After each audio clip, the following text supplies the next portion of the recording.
Hello, everyone, and welcome out to episode 111 of a Nerd Name Mark podcast. It's me, it's Mark, and I have a guest, a new guest. Hi, That is that's me. KaijuCarl, the CEO of the Blade Gang, connoisseur of kaijus, and Ooh, I like that alliteration. That was nice. right? Yeah, you could use that. Put it in the Twitter bio. Yeah, An all-around swell guy, and thanks. we're going to talk a lot of stuff. A lot of stuff. Yes, how is it going? How are you? Good. Thank you for having me on. First time, long time, as the kids say. Right? I know. I was like, Yeah. it's been a bit because I was on Tokudon, and then I was like, yeah, and then it's like, yeah, we're gonna have you on the show, and I feel like that was like 6 months ago, but it really wasn't. It was like maybe 6 weeks tops. Yeah, It's fine. yeah, It's all good. yeah. Time's moving at its own pace. This Time is irrelevant, and it was created by man. The man. So stick it to the man, because that's what kaiju do. See, brought it full circle. There you go. I was gonna say, if we're gonna go down that rabbit hole, it's like kaijus, coffee, and conspiracies. Let's go. Yeah. Like, Ooh, that's a good podcast. I like that. it is. Actually, that is. I don't have coffee because it's middle of the afternoon, and I'll have a heart attack. Mine's decaf, so we're good. I can't do decaf. I don't know why. I can't. I've tried. I think at this point I'm just addicted to coffee. It's not even the caffeine, but Is. who knows? We ditched the Keurig and we now make like a pot of coffee, and I'll drink Nice. a pot of coffee for breakfast. And Makes it's sense. Like, Yeah. like, oh, you can have any food? Be like, I did. Yep. This will sustain me. It's fine. Yeah. So I'm trying to figure out where to start because like there is so much stuff that I've noticed over the past few months. Like, so I guess I will go with, because we're gonna talk about this on Tokudon, and I've been saving this nugget.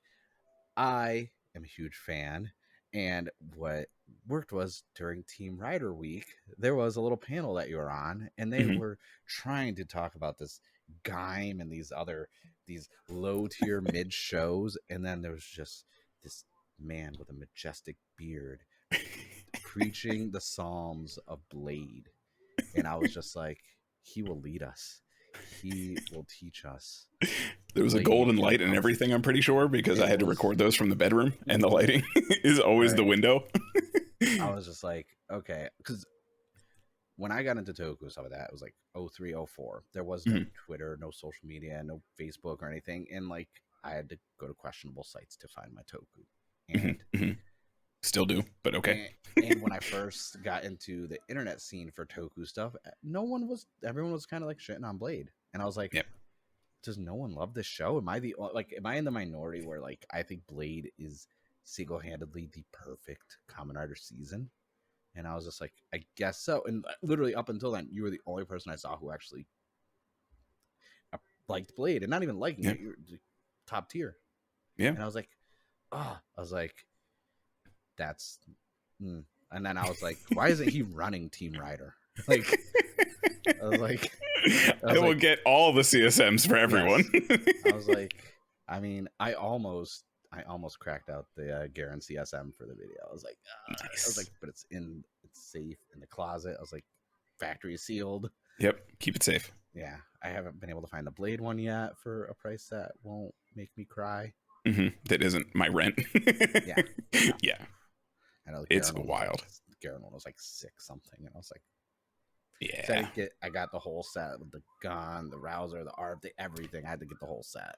Yeah. I mean, I was working at our favorite mutual game establishment at the time. And that was when they actually went up on pre-order. I had seen the Garen one in there.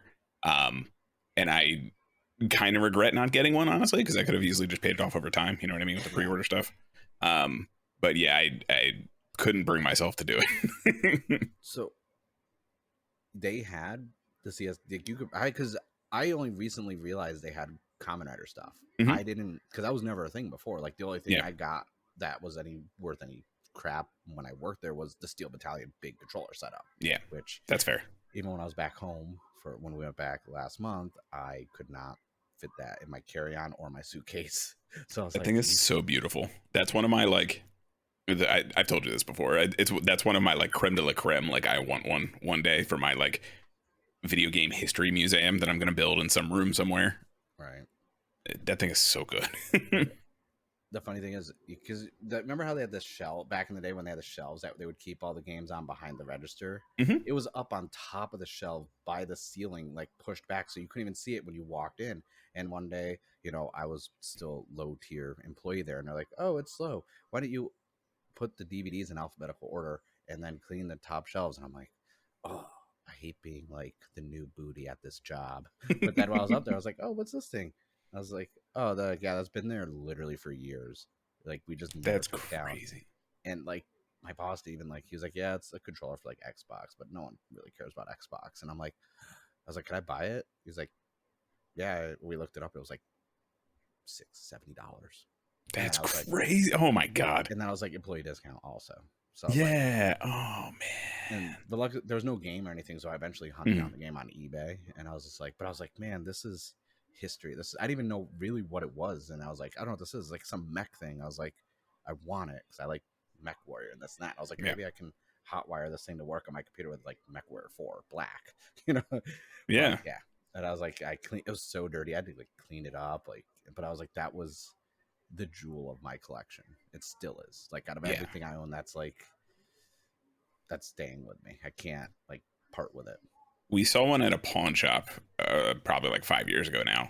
And it was only like $100 for the I don't know if they knew it was the whole thing. I don't think they realized what they had at all. But it was like missing knobs and stuff like that. And I was like, it'd be cool to have like a table piece, but we just didn't have any room for that. Yeah. So that's the only one I've seen in the wild in person. Yeah, it's big. Like there's no like I wouldn't even realistically know how to display it. Like you'd have to like get one of those like tiered TV stands, and it would take a whole tier of the TV stand. It'd be cool to make like a table out of it, honestly. Just have that on like the end, and then just have your coffee table kind of thing.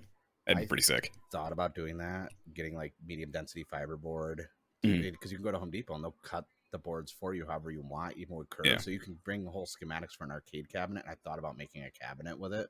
Nice. But then that would be a wide cabinet. Yeah, it would. Yeah, that'd be cool though. I mean, there's also plenty of them where you could just kind of like make a rest to put it on there, so you can pull it off and like put it on your lap, that kind of thing. I know that's just, but yeah, no dream projects. And you were one of the few people because you were doing the streaming episode where you're looking at like the obscure like controllers, and I was like, that's one of the things like I really got heavily into. So I had like the Resident Evil 4, the chainsaw controller for the Wii. I had that. I love that controller so much. I think there was a GameCube one too. It's like I love obscure controllers, and ever since you talked about that sword one, I'm gonna find that. And the Onimusha sword controller, yep, and it had an actual motion control. It didn't work, but it had an actual motion control in it. Where if you swiped it, it basically hit X or whatever the attack was, square. It's wild. That's why I like is I don't know how to word it. I don't do research on people who are guests when they come on because I can talk enough as it is. I was like, but like I was just like, okay, obscure controllers, love that. Kaijus, of course, we could talk all day. Hell yeah, Kaijus. Blade could be its own trilogy of episodes where I almost made the joke where I was like, when it hits its anniversary, the 20th, I was like, we should just do a podcast series where we just review every episode. Every single one. I'm totally down for something ridiculous like that. For like the whole year anniversary. Oh, yeah. Just to remind everybody that, hey, 20 years, it's still the king of the mountain. I'd 100% be down for that. Yeah, because I was like, there's reasons why he has a king form. I don't know any other king forms out there from other shows. Right. And if they are, they're not really king forms. No, they're not true. False kings. Yeah. What is a king or an emperor to a king? Come on now, get out of here. I was like, where's the V cinemas for Blade? Like, how are we gonna forget that show? I'm just waiting for it because we're getting that 20th, like you said, and they're probably gonna announce something because they just announced the O's one, and then they just announced the Birth, I believe, is getting one now too. The Birth one just came out today. It just came out today. Oh no, not today. The Genom president. Yes, that one as well. Yeah, the Genom and Towser. Yeah. Which I'm not going to watch because I have to rewatch X-Aid to know what's up. Like, I went through the whole entire Blu-ray for 01, all the specials and the President ones, but then I was like, I don't remember X-Aid, like, at all. I watched the fight, and it was pretty cool. It was what you expected it to be. I watched the Henchman. I saw Arc Thouser, which I like Thouser, one of my favorite ones. And I was like, okay. And then he got his cool little form, threw him around. Little punching, and then all of a sudden he got his like Sephiroth form, and then I was like, oh, there goes Arc Thouser. Bye. Yep. Like, that was it. I was like, oh, okay, I guess that's the end. I was like, all right, well, I'm not gonna I was like, I'm not gonna get emotionally attached to that suit because I like white and black aesthetics on suits. Yeah. And I also like purple. Like the purple has been very good in recent seasons. Yeah, Especially, it really has. Especially in Saber. I know everyone has their opinion of Saber, but that I loved Juo was yeah. That's so sick. The cape and everything. I was like, put a cape on him, getting like the gold and purple. I was like, that's good. I like that a lot. That's that cool like cage helmet thing he's got going on. Yeah, it works so well. Such a clean design. I know. I was like, man. I was like, Saber had some top tier suit designs, and it really did. It just. That's why, like right now, with current season, like Revice has been good pacing, and it's not there hasn't been a lull. Like they had their clip show at episode 29, whereas like Saber by 29, I was like, man, there's a lot of nothing burgers going on right now. Very like I love that season, but like the middle was just too much character building without anything really happening. And I was like, I can't do that. And then people are like, oh, well, Ghost was like this and Blade was like that. And you like those seasons because I tell them my top 5 is Blade, Ghost, Wizard, and then I have Saber in there. And I have right now Revice is actually in 5th. But before that, I had Sky Rider. Even though everyone's like, really, Sky Rider? I'm like, interesting. I liked it. I was like, I like some of the simplistic seasons. Yeah. And I have to enjoy at least. I have to like pick one Showa era just because that's. No one really talks about the Showa stuff either. Like it's all Heisei and Reiwa. I mean, we're all, we're of that Heisei generation, so I get it. But yeah, no one really talks about the Showa stuff. No, it's. But going back, like a lot of it, I don't want to say it didn't age well. It's just it was not as flashy. Yeah, but I appreciate I'm more of an Ultraman fan than a Kamen Rider fan. So it's like I'm used to not having flashy. If you go back to the old Showa era Ultraman, I was like, none of those aged well, but good stories, and that's why I was like, everyone's like, how can you tell it? Like, my favorite thing is when people are like they all look the same, and I'm like, oh my god. I was like, we're gonna let me set up my charts and my PowerPoint presentation for you real quick. Yep. Nope, that's fine. I definitely didn't get confused watching Ultra Galaxy fight. It's fine. Oh, no, I was in the stream watching last week when you guys were talking about Ultra, and I was like, that is a good entry point, but it can be confusing if you haven't watched all these other ones to know who's who. There was like 8 of them that had the same like similar silver and red pattern with the very similar like obviously it was just a remold of the the base Ultraman helmet, but like there was a solid like 6 or 7 in there that I couldn't tell apart when they were finally moving around. I just got the Super 8 Blu-ray one delivered. Nice. Great Brothers or whatever, and I was just like, nice, this would be good. And then I was like looking at it, I was like, I wonder how many people are just going to be like, this cover looks cool, let me watch this because it's a small condensed thing, and then be like, who's who? Which one is which? And then you had my boy Jonius show up, and I was like, oh my goodness, what is this monster? Lately I have a love-hate with Ultraman because Trigger didn't do it for me, and I'm a big Ultraman Tiga fan and Dinah, so I'm hoping D's going to be good.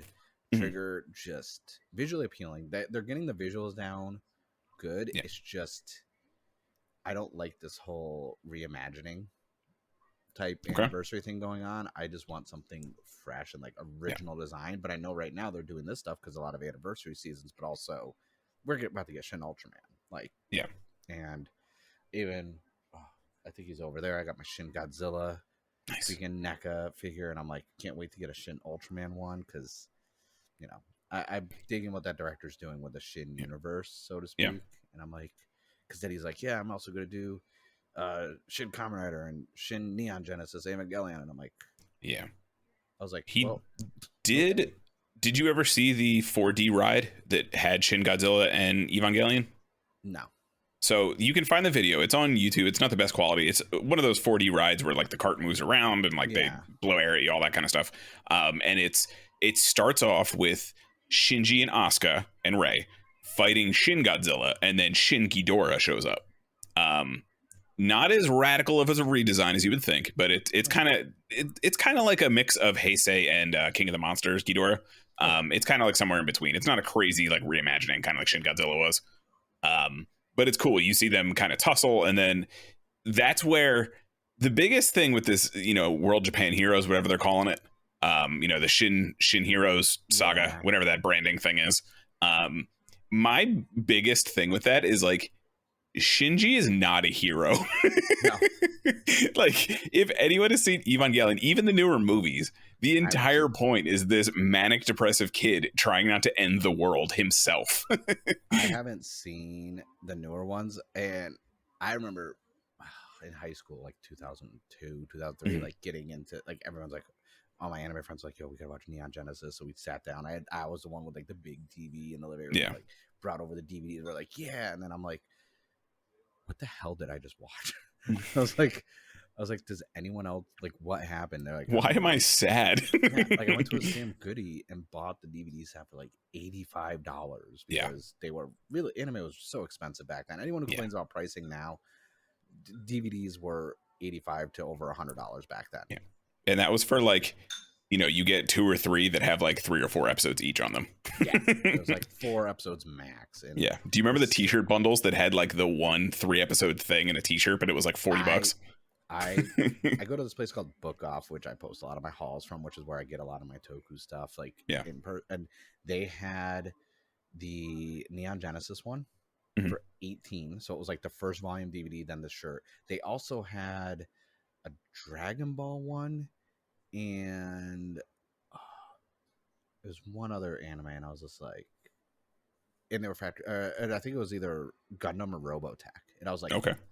I was like, I'm not gonna get these. I can't, because they had a Metabots full complete first season factory sealed, and then they had a Yokai Watch one sealed that came with a manga, and I was like, $5. I was like, all right. But I remember those t-shirt ones because I never got those when I was a kid. And seeing them now, I'm like, I'm an adult. And I'm like, what's the t-shirt size? I'm like, large? Okay. That's... My thing with those was always like, because I would go in, because obviously, like most kids, I didn't have a lot of money. So I had to pick and choose my purchases. So when I had like money saved up, I wanted the full season. So I didn't have to buy 15 different things. And like, my history with getting anime was like, and you probably relate to this too, just because, we grew up in a similar era, was going to like a Dollar General and getting the leftover VHSs. That was like where a majority of my stuff came from. Like, that's where I got Gundam Wing VHSs when I wasn't watching it on Toonami. But like Gundam Wing VHSs, G Gundam VHSs, all that stuff, like, I got from a Dollar General, which is usually like they just surplus buy clearance. Yeah. So when I went to get stuff from, Suncoast Video or anything like that, I wanted to get full seasons because I would buy, I remember specifically, the first time I bought a DVD with my own money was when Goku turned Super Saiyan 3. And great set of 3 episodes to have, but I was also super bummed it was only 3 episodes because the next episodes, this is before it aired in Toonami. The next episode was when Trunks and Goten fused into Gotenks for the first time. So you got the preview, and then it's like... I got the preview, and I was like, what is that? And I didn't see it for another 1.5 years until it showed up on Toonami. See, I grew up in such a small town in Connecticut. I didn't even have a Dollar General. I had to go 2 towns over to this place, Manchester, and there's this place called Charmed, and literally it was this Asian video store, anime, Toku stuff. Everything was bootleg VHS. So they would sit there and print out the little like things that go on the spine of the VHS tape and stick it on. Nice. And I started going there when I was like 12 or 13, and free. I think they were just now towards the tail end of the Frieza saga, and I was buying Buu Saga VHS tapes. Yeah, and this and that, and all the movies. Like, I had all 13 of the movies before Goku was even Super Saiyan, and that's nice. And they had a little punch card club where it's like, you buy 10, you get your 11th free, and if you got the punch card, you got 10% off. And it was like each VHS tape was like maybe 3 or 4 episodes. $8 each. And this was the time when DVDs were starting to like come out, but I was still buying the VHS because then they lowered the price of the VHS as they were bootlegging DVDs. And I will say this, I don't know how that business stayed in business because nothing in there was authentic. Everything was 100% a bootleg. Yeah. And it was just convenient because it was right by a Chuck E. Cheese and like There you go. other stores. So it was like the main shopping hub of the area. So I was like, Yeah. Mom, go grocery shopping. I'm like, I'm gonna go over to Charm. They're like, okay, here. And I did all my chores and I got my allowance. And I'm like, yeah. I was like, let me get some freaking anime in here. And then it's also where I was getting Godzilla stuff too. Nice. Like and the funny thing is, I still have all those VHS tapes. Like, Nice. and somehow like most of the paper was falling off of them, and underneath the whole spine, they just wrote like DBZ episode like 231 through 234. So like they had their own little thing. But it's where I first got Godzilla versus Valentine on freaking VHS, and I was just like, what is this big plant monster? And then they're like, oh yeah, no, it's Godzilla. And I'm like, I'm well aware of the Godzilla part. What is this thing right But here? what is the large rose looming over Godzilla? I was like, is this like a fake fan made? Like, no, it's real. I was like, because at the time, the only Godzilla I knew about was regular Godzilla. Like, yeah. And, King Ghidorah, Mecha Godzilla, like Space Godzilla, like, because that's the mainstream ones that the movie gallery had. Yeah. Or movie video, Hollywood Video, they had those. So I was buying up all these weird Godzilla ones. It's where I was getting Ultraman stuff too. And that's what got me into it. But like, yeah, you had to pick and choose back then. How do you get into anime? You really did. It was the struggle. Specifically with Biollante, like I remember, I don't know if you remember the actual box to it. That artwork was gorgeous. And that was kind of the big thing with Godzilla back then too. Like a lot of the artwork, especially in the Heisei era, those boxes were so sexy looking. And did it have box art on it? It was a white sleeve. It was just a white sleeve. Oh no, have you ever seen it? You've probably seen it. No, because I got the whole NECA Godzilla movie reel line. Oh, okay, yeah, you definitely seen it. The movie covers are on the boxes, so that was one of my favorite things about collecting those in recent years. Because I got the full set now. I just need to put them somewhere in my allotted area of the apartment that I'm allowed to have. Yeah, and I was like looking at them. I was like, all these covers are so good. I was like, I even started trying to hunt down replicas of the posters, like original versions of them. Yeah. I actually have a. Where is it? Hang on, I'll grab it real quick. That's that part of the show. Everyone always grabs something merch related when they're a guest on the show. Well, Carl's doing that. Yes, the Godzilla stuff. So I'll just continue my theory, like my thought about that. But yeah, getting all the anime stuff like that was so tough, you guys. Like it was a struggle. It was such a struggle. Not like nowadays with streaming services. So, I have this bad boy. Ooh. I saw that online. Trying to not get a reflection in here. There you go. Yeah, this is my favorite Godzilla movie of all time. Godzilla vs. Destroya. And this is the official movie poster. Not an official. It's a reprint of an official movie poster. But this was the design for it. And which isn't a dead dream, but for a very, very long time, this was going to be a tattoo. And may still be a tattoo at some point. But I feel like that should be a tattoo. 100%. I love this thing. It's terrifying. And this has always been one of my favorites. It's kind of weird that a lot of people don't talk about Godzilla versus Destroya. I get King Ghidorah, Mechagodzilla, stuff like that are the staples ever in Mothra, obviously. But like Destroya, that was... I watched that as a kid when I bought the bootleg VHS of it, and I was like, what's happening to Godzilla? Like, why is he losing? That emotionally scarred me as a Godzilla fan, because like obviously no social media how everything is now. I thought basically after that, like Godzilla was legit done as a franchise. Like we're never, and then obviously 1998 happened and I was proven wrong, or proven right that Godzilla was dead, depending on your opinion of that movie. Yeah, that was people don't understand, like nowadays with streaming services and this and that. I was like, that's why I tell everyone, like in the Toku like nerd community, like I'm basically the older uncle of the community, because like I wish there was streaming service. Everyone was like, yeah, my first Kamen Rider was Geo, and I saw it on this and it was easy to find. I'm like, oh, do you have any computer hard drives I crippled just trying to find Blade and Wizard? Let me tell you how I gave my computer super cancer with LimeWire. Even before that, even before LimeWire, I was like going on really shady AOL chat rooms, clicking on links I probably shouldn't have. Nope. Then and people complain about pop-ups now, but that Kiss Asia website was just horrible in the early 2000s on dial-up, and like it would take me like half a day to get freaking one episode, let alone you pause it before school, let it buffer while you're at school, and then hope it's working by the time you get back. I hope your computer doesn't crash. Yep. But that was the move. That's why whenever like I'll comment on YouTube videos, people are like, yeah, like when they're complaining about streaming services like, you know, Crunchyroll, Funimation, I'm like, at least we have streaming services. Or everyone's like, oh, why can't TF Toei's streaming service be US based? I'm like, well, you can VPN and have access to it. Yep. That's what I was doing a long time with New Japan Pro Wrestling until they actually released an American like supported app. But I was like, you're not gonna like just go to the cat site, go meow, and you'll find stuff. Like, it's not, which is frustrating because it's also not available for like 3 of the major providers because they've straight up blocked it specifically. Like my particular provider, I do not have that. They apparently singled that website out. We're like, nah, we're good. They actually blocked it through your ISP? Yeah. Wow. Yeah. Like the Big V does not allow the cat site. Yeah.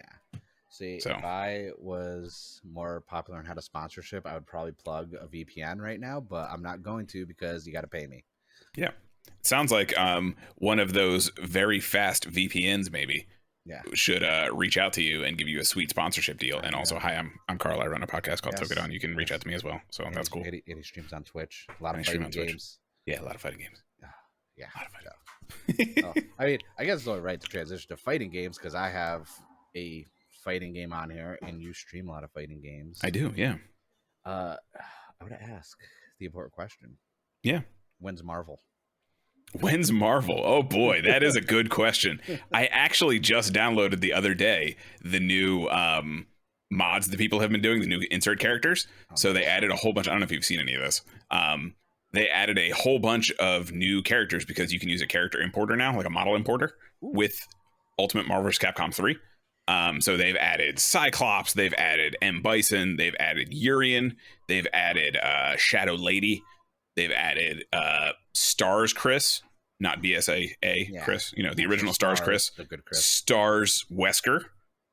They've also added, who else? I saw a Mega Man one. That one was kind of just an import of Infinite Mega Man. They also added Thanos from Infinite, kind of cool. Yeah, and it's the neat thing is it's not just like a mod where you slap a character over. It's tied to certain colors. So you select like 5 and 6 and you'll get Urian in color 1 and color 2 kind of thing. And if people have the mod enabled, you can play with them online. So you can actually play online matches with these mods.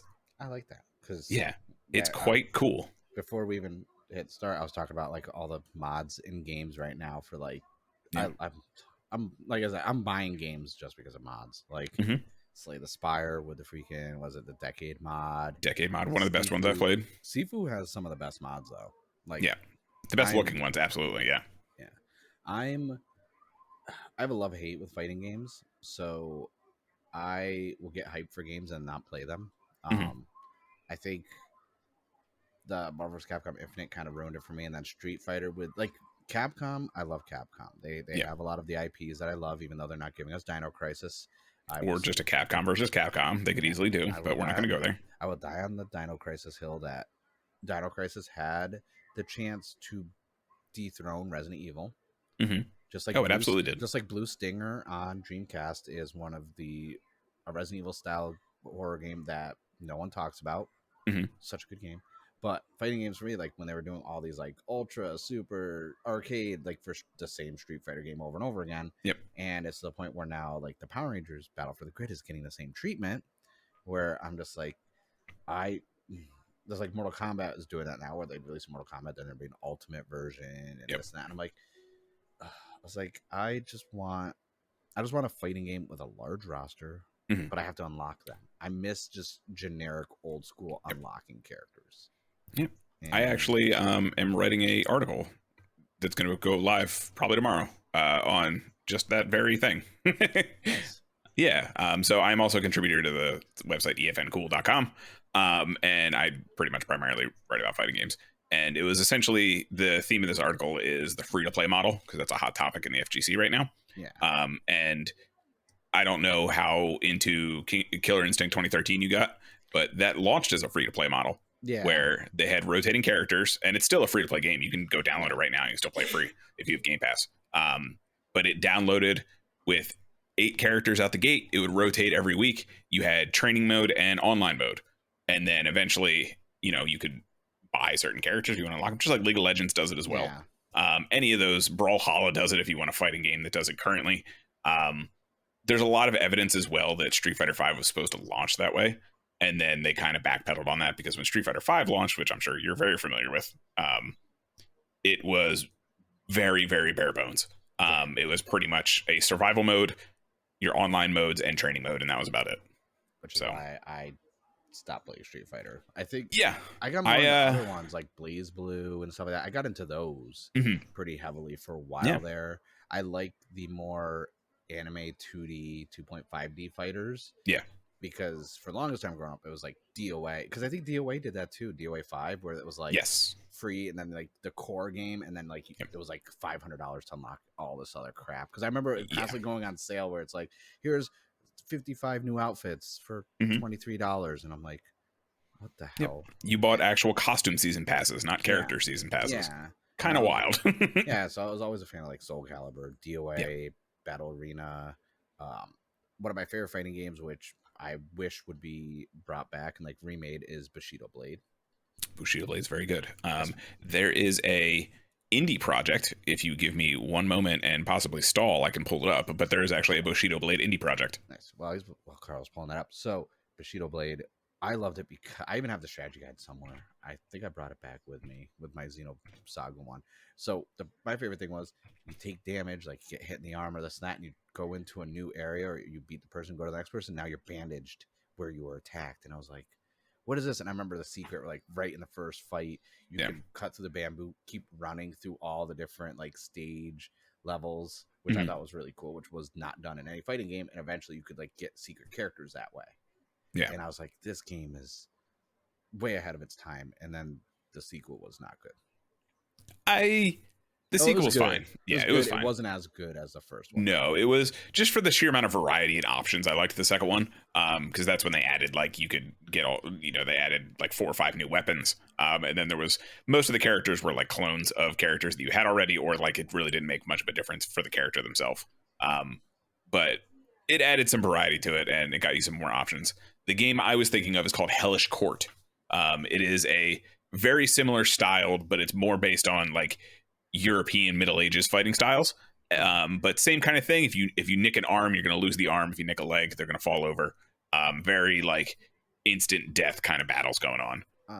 It was very much inspired by Bushido Blade. Yeah, because that's still one of like my favorites, like to the point where like I have the PlayStation Classic, and just like everyone else, I front loaded a USB on it. Let's like anyone who bought the PlayStation Classic, that's what they did. Let's not pretend, because that roster was trash. So and I have the complete PlayStation library on mine. And I played a lot of Bushido Blade and a lot of Dragon Ball Final Bout, even though everyone hates that, but I think that's a great game. I have a Japanese copy over on the shelf. I have the Japanese copy also. I bought it at Charmed because they had Japanese import games as well. I didn't know you needed to do like a whole engineering rig to figure it out, but I have a Japanese copy. Going back to Charmed, they also would have legit Japanese video games, and they sold the Goldfinger, which plugged into the back of your PlayStation. You had to put like a little tiny spring from like a pen in the lid, put a regular game in, pop it open, pull it out. But the Goldfinger also was like a Game Shark as well. So I would play Final Bout, and then I also had Ultimate Battle 22 before they actually released it in the US also. So I have the Japanese and the American version of that. I was about to mention that game. That is, I think that game, because I also had emulators on my computer growing up, so I played a lot of Super Nintendo Dragon Ball Fighters. I think like Ultimate Battle 22 was a great Dragon Ball fighting game. It was fun. It was all the characters. At that point, there was not really a game that made you feel like you were in an episode like that. That's kind of the thing. Like, regardless of, I don't think it's aged very well. Honestly, it's very clunky and very underwater feeling. But as in terms of like feeling like you're flying around, and they do the cut screen where like one person's in the air and one's on the ground, and you see the beams clash, and like it felt like you were in an episode. And then you put the code in, and all of a sudden it becomes Ultimate Battle 28, and you're like, what? And it unlocks like Gogeta and a whole like Super Saiyan 3, all these other characters. It's crazy. I think it Or no, that was Final Bout. Final Bout had the eventually you could get like Super Saiyan 4 Gogeta. And Yeah. I And just no like, one knew who it was. So yeah, like all my friends were making Ghana. stuff up of who it was. Yeah, they're like, "What's this?" I'm like, "I don't know." I used to. Yeah. I remember I was like, I think it's Goku's dad. Yeah. Like, We would no, make up all kinds of like nonsense like that because I think it had like Super Saiyan Adult Gohan. It had, yeah, obviously the blue outfit, Super Saiyan Goku, but it also had like Super Saiyan Vegito and Vegeta, and like we'd be like Vegeta's brother, like just ridiculous stuff like that. wow, we were the same way because like, but then I had a friend who was Japanese, and he was like, "No," he's like, "Dude, that's Gogeta." I'm like, What's that?" He's like, What's a Gogeta? He's like, "Come on over here." He's like, "Listen, in the anime," he's like, he's like, I was like, "Well, I didn't get that far into like the VHS stuff yet because Yeah. I didn't buy any GT stuff. Like, so I was only getting Dragon Ball Z stuff." And I was Mhm. like, I'm far ahead of it. He's like, "Yeah, no, we're both far ahead of everyone else." Because he's like, "But yeah, that's from GT." I'm like, "I Yeah. don't, what's GT?" Because I was wondering what GT was on the name of it. Like, I was like, Yeah. "I don't know what GT is." I was like, It's Grand the Grand Tournament. Tour, bro. Come on. I kept calling it Grand Tournament. That's a That's way cooler name, to be yeah, fair. because I was like, it makes sense going across the universe. I was like, Grand Tournament, but I just looked up because I was curious who the characters were you unlock in Ultimate Battle 22 with the code. And it's Kid Goku, Master Roshi, Mr. Satan, Super Saiyan 3, Goku, and Gogeta. But in parentheses on this page, it says Goku apparently is referred to as Mega Goku in the manual. And I am upset that they never called him Mega Goku in the show now. they should have. I have a love hate with that show, so like, I'll never trash it because I will always have a soft spot in my heart for it. But Yep. It's also trash. yeah, It's trash that I love to watch burn in the dumpster. I know. And see what Dragon Ball, a quick little commenter thing. The voice actor for Vegeta plays himself in one of the recent episodes of Revice. No way. That's awesome. They do a whole episode with like voice actors and stuff, and I was like, that guy looks familiar. I was like, that's the guy who's been voicing Vegeta since like forever. The beginning. I was like, he has aged gracefully. I was like, That's crazy. I didn't know that. That's awesome. yeah, it's a very like I was like, it's a very meta episode, Yeah. and I can appreciate that because Tokusatsu doesn't always take a meta approach that's not just comedy based Mhm. instead of actual like here's some legit good meta, not Yeah. Deadpool meta. I was like, thank you, because I don't mind fourth wall breaking and stuff, but I was like, this was generally like they're playing themselves in a fictional show Yeah. for a fictional anime that I want to watch now, but it's not real.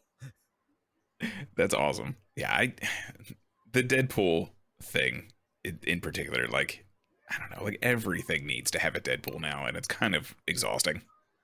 I'm as a comic book collector of 30 years, and I do talk a lot of comic book stuff on my podcast here and there. And I was telling everyone, I was like, listen, I was like, what we're getting with Moon Knight should have been the approach for Deadpool. Instead of multiple personalities, it's multiple voices in his head, but he's still Wade. But I was like, instead to like comic relief, fourth wall breaking, I was like, no, he's clinically insane and he's not multiple personalities. He just has legit voices in his head. I was like, no disrespect to Ryan Reynolds or the writers and this and that, but you guys are trash. Like, I know at some point in the comics, and I don't know if this is necessarily a spoiler, but like, I hope the movie does it at some point. I guess he has, I don't know the context. I just saw the panels. I guess it's like his daughter or his kid or something dies, and he like actually freaks out in like a very real human emotion kind of freaks out sort of thing. And it was just cool to see like this character that essentially most of my experience with Deadpool is through the movies, and more recent, essentially it's Ultimate Marvel's Capcom 3 forward is my experience with the character. I didn't know much about him before Ultimate UMVC 3. And so like when I saw that, I was like, oh, that's kind of cool. This like crazy weird goofball dude who breaks the fourth wall, like he has this really human moment, and I hope they kind of do that in the movies eventually, because the movies are fine, I guess.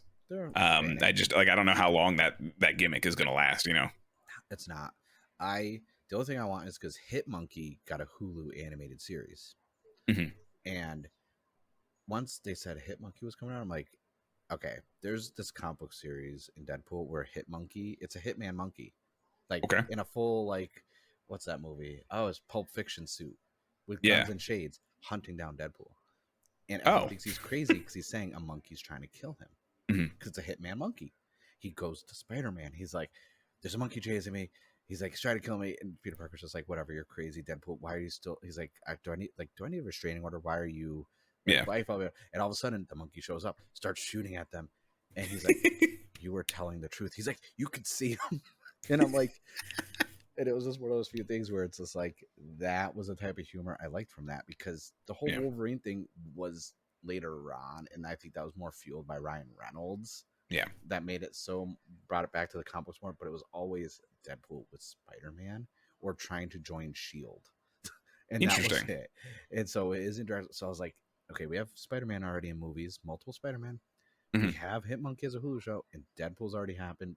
I need all three. I just need one.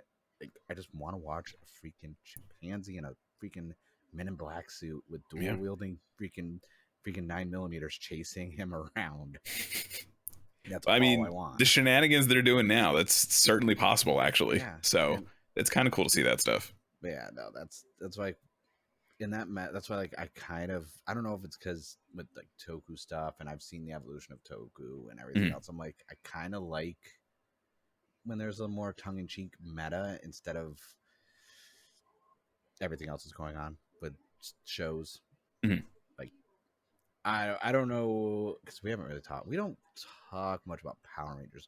Where's your stance on Power Rangers right So, yeah, I touched on it briefly earlier today. We were talking to Christian, now? and That's what brought this on.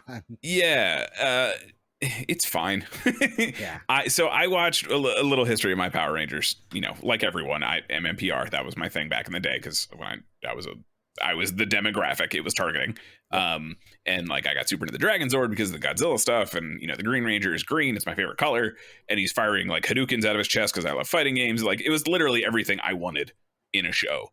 And that was, you know, I would learn later that Godzilla was really my introduction, but that was what I thought for a long time was like my tokusatsu introduction, because I think, you know, for the uneducated heathen that I was until like 2007 when I discovered Kamen Rider and all this kind of stuff, that like I always thought it was like the superhero, like the Ginyu Force, that, you know, the team Sentai kind of thing is tokusatsu. So I watched Power Rangers pretty consistently. There was a couple seasons in there, like Lightspeed, I don't really remember at all. Even though I met Mike Chatteratabutt, the Blue Ranger, I met him. Yeah, that's a mouthful of a last name, but yeah, I met him. He's super cool. I met a couple other guys throughout the years. I don't remember most of them, honestly. But, you know, I watched pretty steadily. Like, I don't really remember In Space either. I don't really remember Lost Galaxy. I remember more because I went back and watched that more recently. Yeah. But like essentially I watched all the way up until SPD. And then once SPD was over, that was kind of when I fell off. Mystic Force just wasn't really doing anything for me at the time. And I was kind of like aging out of it, because at that point I was getting into high school easy. Yeah. So I was just like, I was into Kamen Rider. That was like the darker, edgier one at that point. You know what I mean? Right. So like I was watching Ryuki because that was on Crunchyroll back when it was essentially YouTube. And Kabuto was airing. It was serialized at that point. It was around 2007, 2006. And I just like that caught my attention more, like the Godzilla stuff as well. Like Godzilla was doing this Heisei thing, like Godzilla 2000 at that point had come out, some of the Millennia stuff. And that was just far more interesting to me than this kind of like hokey thing Power Rangers has going on. And like the hokiness is part of the charm, right? That's why some people love it. It's just like it got to a point where I was like, this is cool. It's just not for me. And that's kind of where I am now. Like I've tried, you know, jumping in some of the newer stuff. Once Saban took it back over, it was not the best choice, but I tried to jump in there with like Samurai, and I couldn't do it. It's very stilted to me. And then, you know, Mega Force is Mega Force. Saw a couple episodes of that. It's whatever. And I genuinely tried with Dino Fury again. I'm on episode like 6 or 7, but it has the same issue that Sentai has, where, you know, it just doesn't keep my attention for the most part. There's nothing for me really to latch onto a lot of the times. And knowing that I'm not going to say Power Rangers and Sentai are one is better than the other. I just find the Sentai stories of what I watch more entertaining than the Power Ranger ones, in my opinion. I I think mainly for me, it's because, especially with Kamen Rider, like the edgier stuff. Like I like how that's still like my quote unquote horrible Toku take is that Kamen Mhm. Rider is a serious Power Rangers, and same with Sentai. And I'm like, well, I was like, I don't mean serious as in like mature. I see it as like they have an overall plot. There are actual like Yeah, there's there's a still, point to it. yeah, they have the monster of the week, but they still interject that monster of the week into the overall arc and story Yeah. they're telling and character development. Whereas Power Rangers, let's face it, you knew, especially MMPR. Like I was 5, or I was 5, turning 6 when MMPR came out. Yeah. Definitely target demographic. And I just remember, okay, we got the monster of the week, but then we knew, okay, this week it's a Billy story. This week it's a Kimberly story. This week it's a Zach story. Now we're gonna get a story with everybody. Now it's gonna be the 2-part cliffhanger episode. Ooh, the candle's burning. What's gonna happen? It's like, all right. And I will say, still my favorite thing ever was Jason unmorphed in that little chamber, Goldar, Mhm. unmorphed fighting.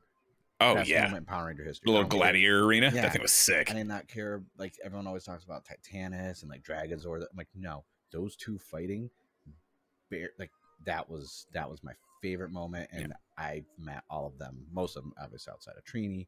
Mhm. Trini's actress multiple times. Anytime I see Austin, I tell him like, dude, that fucking fight. Austin's a good dude. Austin's a great dude.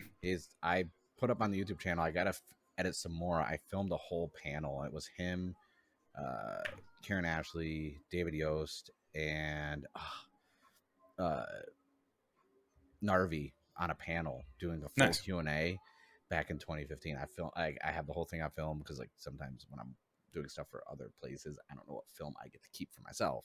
Yeah. This was me going as myself, so I got to keep all the footage. Nice. And I was just like, oh, it was such a good panel. I remember just talking to him. I was like, hey, like, because he just started doing convention scene. I was like, I don't follow anything online. Where the hell were you? Like, you disappeared. And then he told me like, you know, field medic, enlisting, this and that. And I was like, dude, respect. Such a good dude. And then I told him, I was like, dude, that fight scene with Goldar where you didn't morph, I was like, bro, that was chef's kiss. Beautiful. I was like, sometimes I just watch that fight only, and I'm like, man. I remember as a kid being like, yo, I'd destroy Goldar too. And I was like, no, I wouldn't. I'm 4'1". But I was like, it was just such a cool scene. And that goes back to like Power Rangers. Like that stuff was cool. But then as I was aging out of it, I started to realize like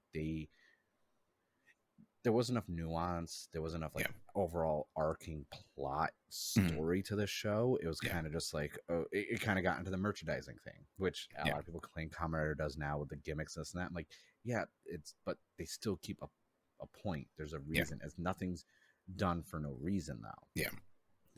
Whereas Power Rangers, even Dino Fury, I'm like, plus also from merch standpoint, like, I was like, how long has Dino Fury been going? And we still only have 5 Zords, and Hasbro's just not doing it with the merch. Like I sold my whole entire LC, except for the Gold Zeo Red Ranger 2-pack because I'm getting that signed. And other than that, like whole LC done. Got rid of all in bulk, and I was like, understandable. I was like low quality. I was like, and then also that's looking back. I was like, I started covering Dino Fury, and I was enjoying it for what it was. I thought for the first time in years, I was actually like enjoying the IP again because I liked the 2017 movie. Yep, loved it actually. One of my favorite movies ever. Actually, I had issues with the Goldar design. Yes, but I liked that it was true to the name and it made sense why it was. So it wasn't just a creature redesigned for no reason. There's a plot reason why. So I was like, okay, can't hate that. Can't fault them for that. But no, the whole IP, I was like, let me see Dino Fury. And I was like, I did enjoy it. I liked, there's good story, good cast choice, good acting, but then it just kind of fell flat. Yep. And that's pretty common for Power Rangers for me. And I think it's, you were talking about the nuances and stuff. And I feel like Power Rangers more often than not tries to like fabricate nuance to where it's in the 1 episode arc or the 2 episode arc. And then it literally has no significance to anything ever. And it's kind of like, why did we even bother mentioning this? Because it's never going to play a part in any way, shape, or form again. Even some of Kamen Rider Wars characters, like there's a little bit of depth that might be shallow, but there's a little bit of depth that carries through the series. I feel like Power Rangers is like, and Sentai to a degree as well. I'm not going to let Sentai off the hook on this one, but like essentially here's your cardboard cutout of this character and this archetype. This is what you get this season. This is who they are, and we're good. And that's by episode like 4. So like by the time you hit episode 50, sometimes it can be a little stale. I've only seen 3 full seasons of Super Sentai, Real Soldier, which is probably why I can't get into Dino Fury, because that was actually a really good season. Yeah. And then Zoo Ranger and Car Ranger. So that's it. Those are the ones. Okay. I started the one with the train mech penis one. Because I've seen that. It's Tokuger is something. Yeah. That's for sure. Only because the gifts, and I'm like, you know what, I need this in context, and I'm like, it doesn't change the fact of what that is. Like, that's still there. I myself have only seen a handful, complete anyway. I've seen probably about 15 episodes of just about every season. I just like, barring some of the like 90s era ones. Like I've seen Die Ranger, I've seen Go Ranger. I actually just finished Gao Ranger. I'm sorry. Gao Ranger, not Go Ranger. I try not to enunciate the names on them. Yeah. I'm just like the one with the lion.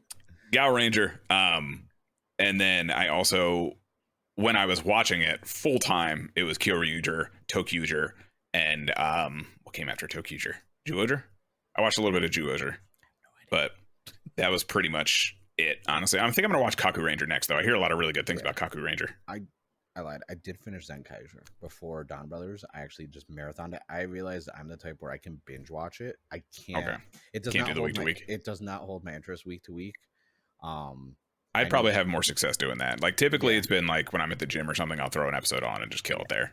Yeah, I just can't like watch it. Like something. It's a pacing issue for me.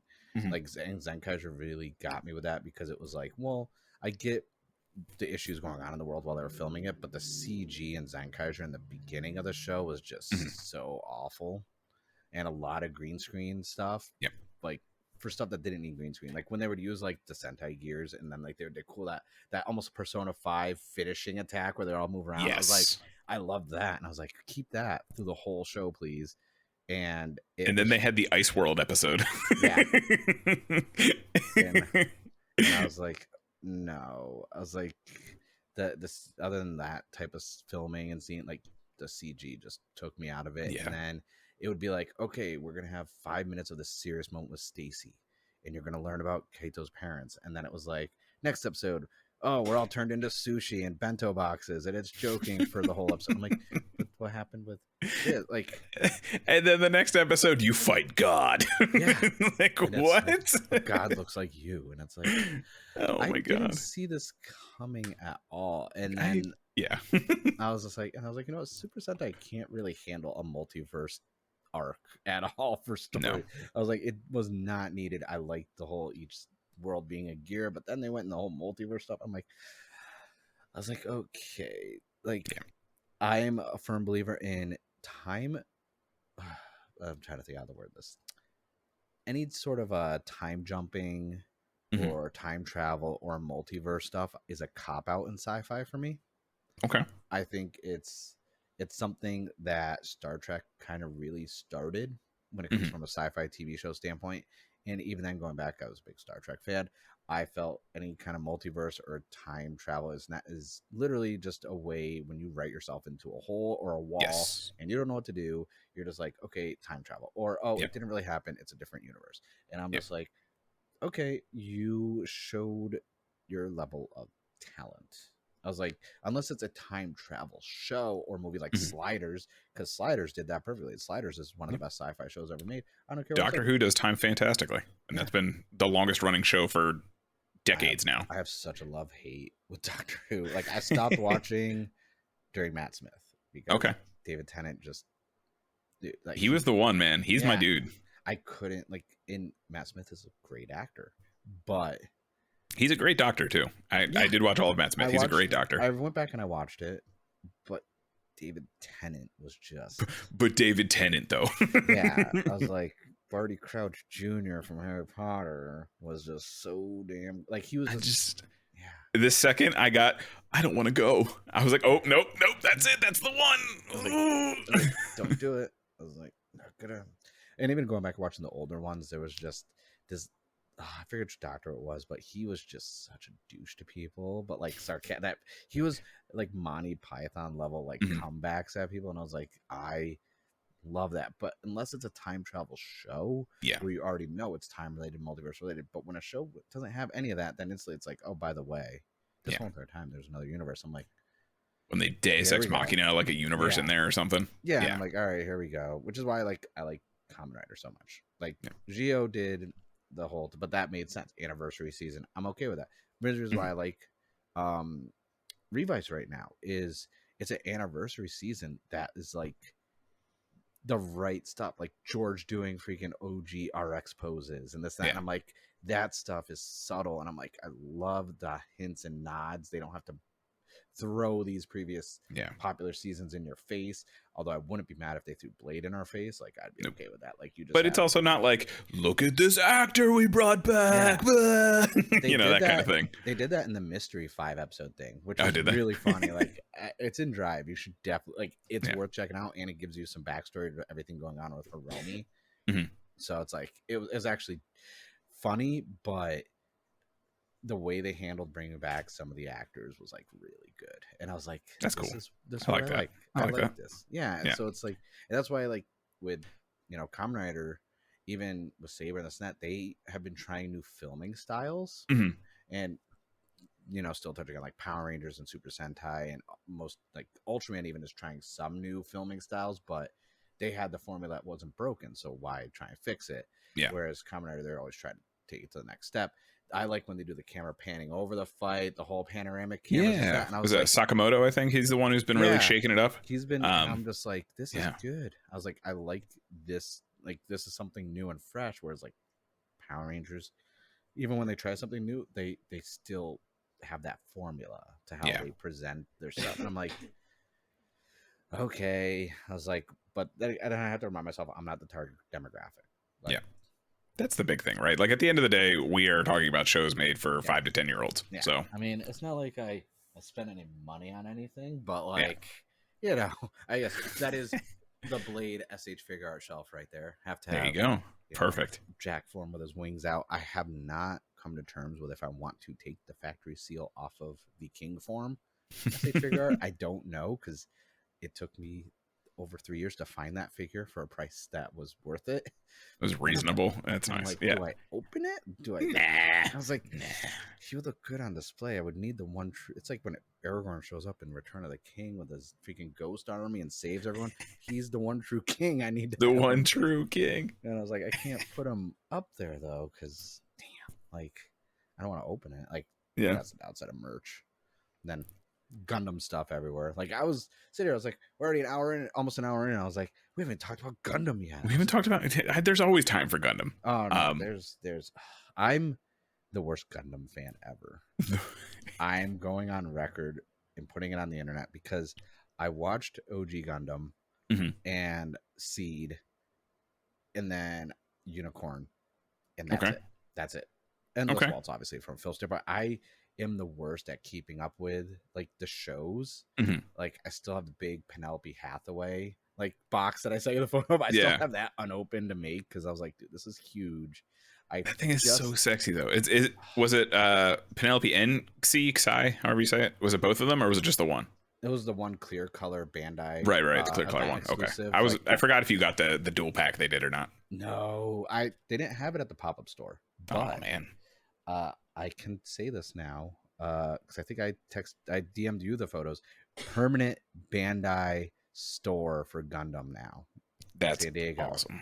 And they're remodeling my Tokyo Central over because I went in there to get my stuff. I was like, hey, what is this? What are you guys doing in here? And I'm like, wait, is that the lifestyle that you guys brought the statue back? Is there a pop-up coming in? They're like, no, permanent. And I'm like, dang. That's what's up. I was like, can I have the statue? They're like, not for sale.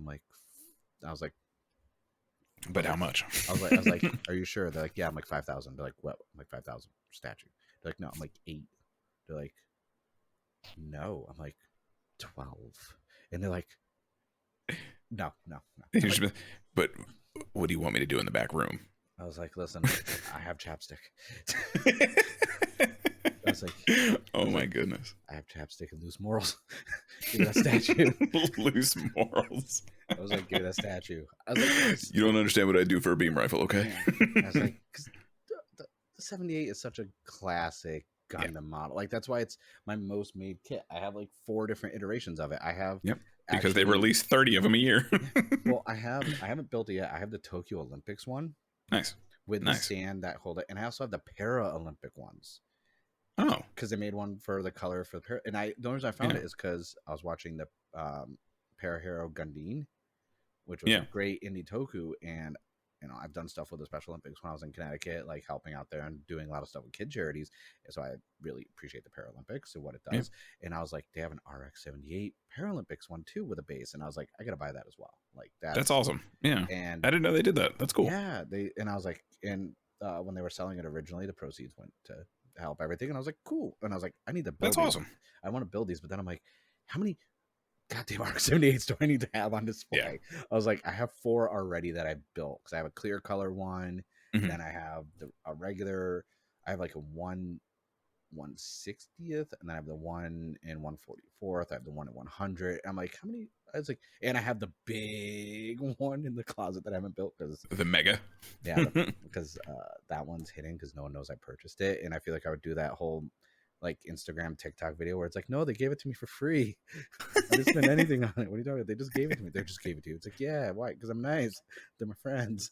They're my friends. Like, no, that. Because Bright slapped me. I let him slap me. It was great. That was a 5% cash back on Discover card. That's what that was. But like, I was just like, I don't want to build anymore. But then that's like goes into my whole Gundam thing where it's like, I have so many, I have over 50 kits, and I've seen 4 seasons. I get it though. I know people that are literally just into Gundam for the Gunpla. Like they have not watched a single episode. I might show them clips from like Build Fighters. So I'll be like, oh, that one you like, it's really in here. And like, I think Build Fighters is a good, like, just kind of get a feel for all the suits and stuff like that. Like from a Gunpla standpoint, and just kind of like, the best way to introduce people to stuff like Toku and in Toku in general is kind of like just show them and see which one looks cool to you and pick that one. That's, I think, the best way to do it. And Gundam's kind of the same, honestly, because, it really is. Even if you jump into UC, like one of the first, I saw the original 78, not all of it, but most of it. But like the first time I really like clicked with Gundam was Char's Counterattack. And like I hadn't seen Zeta, I haven't seen Double Zeta, I hadn't seen any of that stuff. But like it's Char's freaking Counterattack. Char's like so good. You don't have to have any context to that movie to understand that these two were bros at one point. Kind of not really, but like, you don't know the whole arc where they started as enemies, became bros, went back to enemies, that kind of thing. But like, you can understand that there was a relationship here. Now it's fractured again. And then it's literally a clash of their ideals. And the movie's amazingly animated with 2 of the coolest suits in the history of Gundam that they won't let die for good reason. But like Sazabi is one of my favorite ones, even though it's like, that's a basic ass pick. You know what I mean? But I love Sazabi. I think that thing is gorgeous and delicious. Sinanju was a fair attempt to capitalize on it, but it's just not Sazabi. Yeah, I think for me it was just like Unicorn just got me when the suits could transform and you get me glowing purple, glowing green on anything, I'm sold. That's like my favorite. And I have my little Atheron Zala little freaking memorial over here. And then I also have the Infinite Justice clear color one inside. One of my favorite suits. Infinite Justice is so dope. Have you seen the clear color one? I watched you build it actually. Yeah, when you were building it on stream. I finally finished it last week. Nice. The colors on this is so like the clear color ones are so nice, and that's kind of why I like the SD Gundams right now, the SDW heroes, because they have a lot of those effect parts, right? Yeah, and clear color, and like they have. So I started watching the anime for it because I didn't know there was an anime for it. Yeah, I thought it was just some hokey thing, like for like the arcade games and this and that. I didn't know it was an actual show, and I was like, oh, this is actually pretty cool with like the world jumping and this and that. And they have a few of my favorite ones, like the Wukong one I bought twice. So I have the regular one and I have the clear color one, and then I have a Hello Kitty Zaku too. I have to build still. There you go. Everyone gets the RX-78 Hello Kitty. I'm like, no, this clear color Zaku 2 Hello Kitty. I was like, that's the one. Because if it's 78 and Zaku 2 are like my 2 favorite OG Gundams, and then obviously Banshee from Unicorn. And gotta get the claw. I have to watch Blood Orphans because that Barbados one. Barbados, yep. I made that, and I was like, "This is cool." I was like, Do you know which Barbados it was? It looked like a Minotaur. Oh, that was the Barbado Taurus or something like that. Yeah, that's from the Build series that came out recently. Yeah, the miniseries. And I was like, "This looks good," because Target had all those. Remember, like you were hunting down the ones, and oddly enough, I can find them everywhere now. Before I was hunting around, I was like, yeah, find these? Like we walked in the other day, it had all 5 of them right there, and I was like, God damn it! It's like funny because like I'm looking at the kids and what looks cool, and that's kind of like making it's what was the reverse effect where it's like these kids are making me want to go watch the show. Yep. Invites like whereas usually you watch the show and then you want to buy the merch. Yep. Like that's how I am with Kamen Rider. If I see a cool driver and and before the show even comes out, I'm like, I'm gonna get that driver. Yeah. That I'm trying to get every driver. I'm only missing like a few. I don't want. There's listening ears. I'm trying to say I'm only missing like from this season. I'm missing Sakura, and if they release a Bale one, I'll get that. I don't care if it's repainting demons. And then I am missing one from Saber, which is Sabella's. I have Darren dolls. Okay. And then I think I'm gonna go the Legend Henshin series and pick up any ones that gets released because I'm missing some OG ones, but yeah, like the Showa era ones. Yeah, a few Showas, but I got almost all the Heisei ones. Nice. And I thought I was only going to do main drivers only, but now it's all of them because I went through and I got all the ones from Ghost. So I have Ghost, Necrom, and then I have the little freaking gold one. Yeah. And then freaking Drive. And then I got both the Wizard ones. I was like, oh, I didn't know. I was like, I forgot there was 2 different ones. Let me get both of those. And then I was like, well, now I'm mainly getting them because I want all the Kamen Rider Blade gimmicks that have been released. That's fair. That's totally understandable. And I almost have them all. I think I'm missing 2, and I have every Blade gimmick.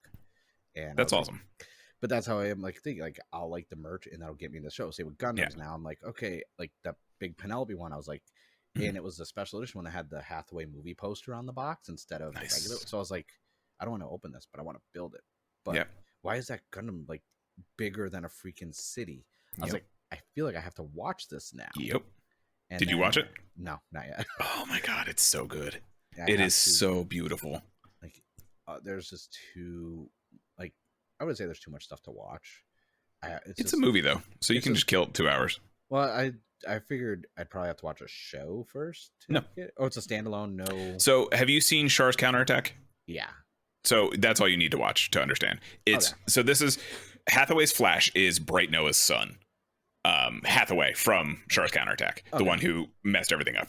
Yeah. And he continues to mess everything up. That's the whole point of Hathaway's Flash. So very cool, very interesting. If you have seen, you could watch Char's Counterattack. I think it's on Netflix too, or it was for a little while. I don't know if it still is. But you can just watch that and then Hathaway if you want a refresher on Char's Counterattack kind of thing. I'm slowly going through and like Book Off and this and that and trying to get all the Gundam seasons on Blu-ray now. I have a good amount. Like I have Seed and OG Gundam, Mobile Suit Gundam, and Unicorn on like DVD, but they started having like the Blu-rays used, but it's still good condition, like for cheaper than online. And I'm like, okay, I was like, well, I could take a break from buying Ultraman Blu-rays for a bit and start getting some Gundam ones because I'm missing 4 sets from Mill Creek, and then I have everything released as of today for Ultraman stuff. Like the shelf photo when you guys retrieve, I put that's like 1 shelf. I have 2 shelves. So nice. And I was like, I couldn't get them both because one's over here and one's over there. They're not, everything needs to be reworked where they're near each other. But I was like, I kind of want to start getting Gundam stuff. But then I've been going back and getting like anime, like stuff that like Metabots. Metabots for me was like, this could have been a competitor Pokemon if it was handled right. Same with Yokai Watch. Yokai Watch was handled wrong. They went for the kid demographic, but I have the complete manga set for Yokai Watch, and I played the first 2 games on the 3DS. I have the 3rd one, but I don't want to open it because it was apparently not printed in large quantities here in the States. So it's like factory. I remember you vaguely telling me about that. Super interesting. Japan for the Switch, they got 2 games, and I imported those, but my Japanese is still really rough. So I'm like, I don't know what I'm doing. But that's another thing. Reading the manga and that should not have been kids. Stuff. That should have been for our demographic. That's our humor in that. That's not kid humor at all. Like, interesting.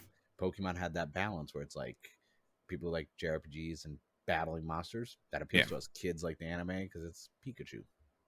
Yeah, I like my electric mice. I don't Yeah. like Pokemon that much, honestly. The new one got me back into it. I don't watch the show. I'll play the games. I don't watch the shows. Oh, I haven't watched the show. I barely watched the show when it came on originally. Yeah, I watched one season of it, but then I was like, oh, that's cool and all, but Goku's Super Saiyan. Yeah, I had the VHS where they go to the giant island. And those are really the only episodes I remember, other than when Ash dies in the first episode. I don't remember any episodes actually. I literally don't. I don't, because like I just never. Yeah. Like there's so many other things like. I'd rather watch Gundam. Like I'd rather watch Digimon, honestly. It's literally Pokemon, but 1,000 billion times better. Digimon is obviously. I have my little Omnimon right up there, my big statue, and all my other Digimon merch is on other shelves. I love Digimon so much; it's my favorite. Digimon's great. The worst thing they ever did was start releasing those really good models. Yeah. Ooh, I have the Imperial Dramon one. Like I haven't built it yet because it's a figurized one where it could transform into regular mode with the sword and everything, or then like the dragon mode, and I'm like, it's the black and gold, and I'm like, oh, it's so nice. I was like, it looks so cool. I'm waiting for them to do one for Terriermon's Mega. I want that to get a figurized. Yes, but I hate Mega Gargomon personally. I think Rapidmon is the way. It is the truth. But if they make a Rapidmon, that means they'll make Gold Rapidmon, and that is the true truth. So, no, I actually was playing the Switch games. I got like the 2-pack one for Hacker's Memory and Cyber Sleuth. Like, I remember when those came out. I was playing those on the PlayStation when they came out because before the podcast, all this stuff, I used to be a video game journalist, and Bandai sent me a copy of Cyber Sleuth. I was like, nice. Let me try this, and I'm like, this is the Digimon game we needed. Like it is. It's so good. There hasn't been one that good since like the PlayStation era of like Digimon story. Like 1, 2 was all right. 3 was good only because Beelzebub freaking gun mode is so good. He is the best Digimon ever. I even played that really weird free-to-play MMO just to try and get him. Yes. And I actually put money into that game to try. Which one? Digimon Masters? Yep. Because there was another one. It was like Digimon Evolution or something like that. No, Masters was... Masters. Okay. Yeah. There was one before that me and my buddy got into. It was like Digimon Evolution or something like that. It was an isotopic dungeon crawler. Very akin to like Diablo, if anyone's familiar with those games. And it was the grindiest thing. Like there was a little, people talk about the grind wall. It literally got to like, so you had to get to like level 30 to get your mega or something like that. At like 22, you hit like the ice wall from Game of Thrones of XP that you needed. Like it shot up like 10 times. It was wild. And we were very into that. And the only time I actually put money into that was to buy Agumon X because he had just premiered at that point. So he was the hot thing. Yeah, no, I played Masters and I dumped money in just to get Impmon, just to get all the way up to freaking. That's fair. Because Beelzebub is just like. He had a Is he your favorite Digimon? Yeah, I mean, in the cutscene for Digimon World 3 on the PlayStation, literally the cutscene is him showing up on a motorcycle. Yep, like freaking shotgun, and I'm like, dude, he's dual wielding freaking pistol shotguns, sawed off shotguns. I'm like, okay, you know what, like, and then he gets cool like edgelord wings, and then he does all kinds of other stuff. Like, come on. And we never, because up until then, other than like Omnimon or Omegamon, depending on your translation of whoever watches it, that was like the sleek design. But all the other heroes were always, bright, colorful, this and that. But he was technically an anti-hero. Yep. He was kind of his own. Like he had a great character. Impmon had such a character arc where he's like, am I the bad guy? Like self-discovery and this and that. And you didn't get that from, usually it was the Digidestins that had that, not a Digimon. And I was like, poor little fella. I was like, I'm definitely getting, because planning out tattoos, I'm getting like a full evolution chain of him tattooed. Nice. Part of the sleeve, and then I'm doing like Ghastly to Gengar one also because I just like the dark types. Yeah, that's fair. I like my brooding bad boys. Yeah, I'm a huge fan of the Edgelord too. Yeah. And in true Edgelord fashion, my favorite Digimon actually ever is the Bunny Bros. I was gonna say, I'm a huge fan of Terriermon and Lopmon. And you gotta remember and you gotta go back. Yeah. Just Willis. That's the only reason. The entire Digimon the first movie is the only reason I love them, and that's why Gold Rapidmon is infinitely better than anything else that came out of whatever the third season was. I still say, like, with all the anime movies that have finally been coming out in theaters, like, and I don't even want to get into the Digimon, like, try stuff they were doing with, like, the last evolution, which tried to make me, like, emotionally unstable by taking away their Digimon. Because we don't talk about that. We're not going to talk about that. I don't want to. Yep. I bought the Blu-ray set and I watched it again, and I shouldn't have. The last evolution, if anyone's a Digimon fan, go watch that and cry. Like, but the nod back. Sora didn't even get a scene. I know. I was like, wow. I was like, damn, you did Birdmon that dirty. Oh my god! Out of all of them, Sora would have, because of the whole high thing. I was like, damn, the whole thing is love. Yeah, but I was like, damn. But I like the callback to the original Digimon movie. So I was like, let me watch that. And I have the Blu-ray, and I was just watching. I was like, one of the best anime U.S. release soundtracks ever. Oh yeah, absolutely. Up there with Lord Slug for Dragon Ball Z, with Down with the Sickness, it freaking Drag You Down. Oh my god, BoJack, Unbound. Yep.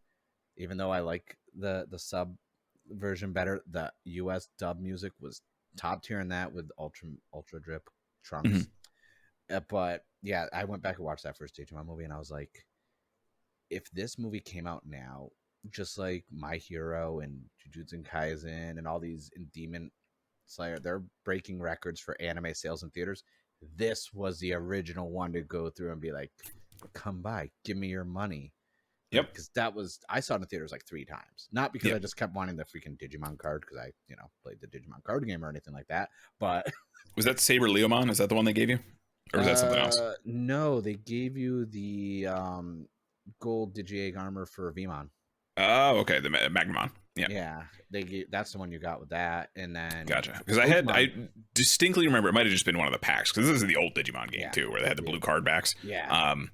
And I distinctly remember Saber Leomon, because I was like, holy crap, I remember this thing. He was so cool in the show, and then I remembered he also is there for like an episode before he dies. Yeah, he dies. Yeah, he dies. Your favorite, but I also remember the Angela Anaconda short before the movie that would play every single time, and I got so annoyed.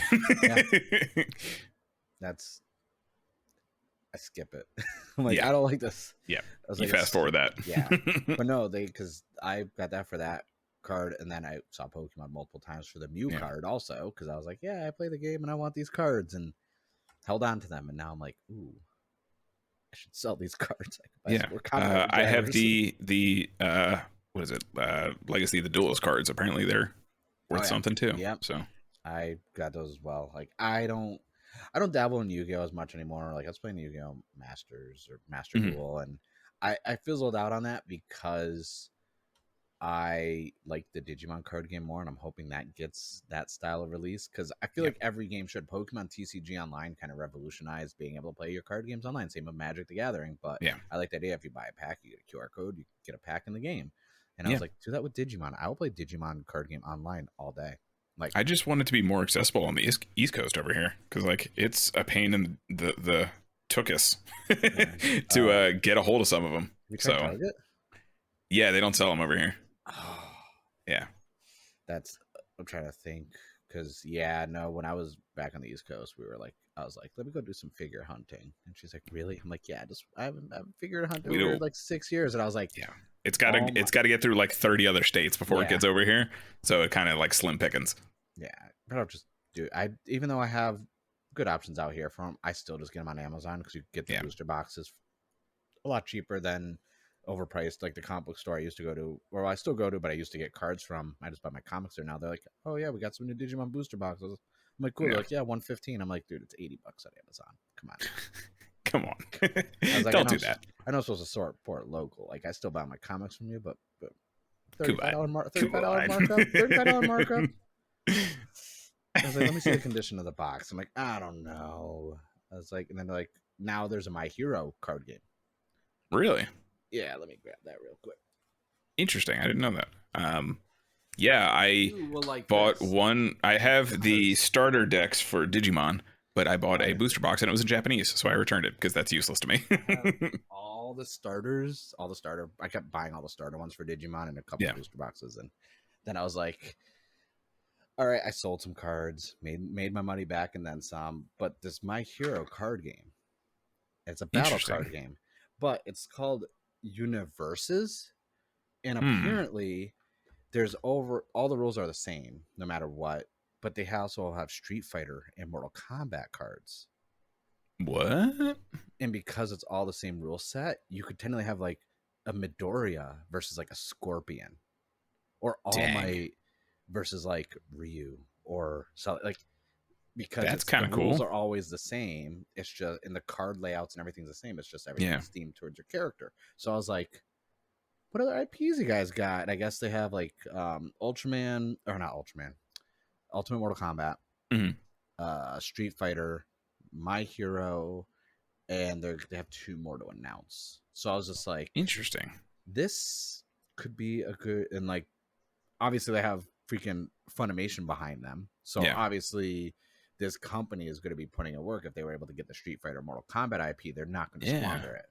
And I'm just like, this changes everything. That's really cool. I didn't know that.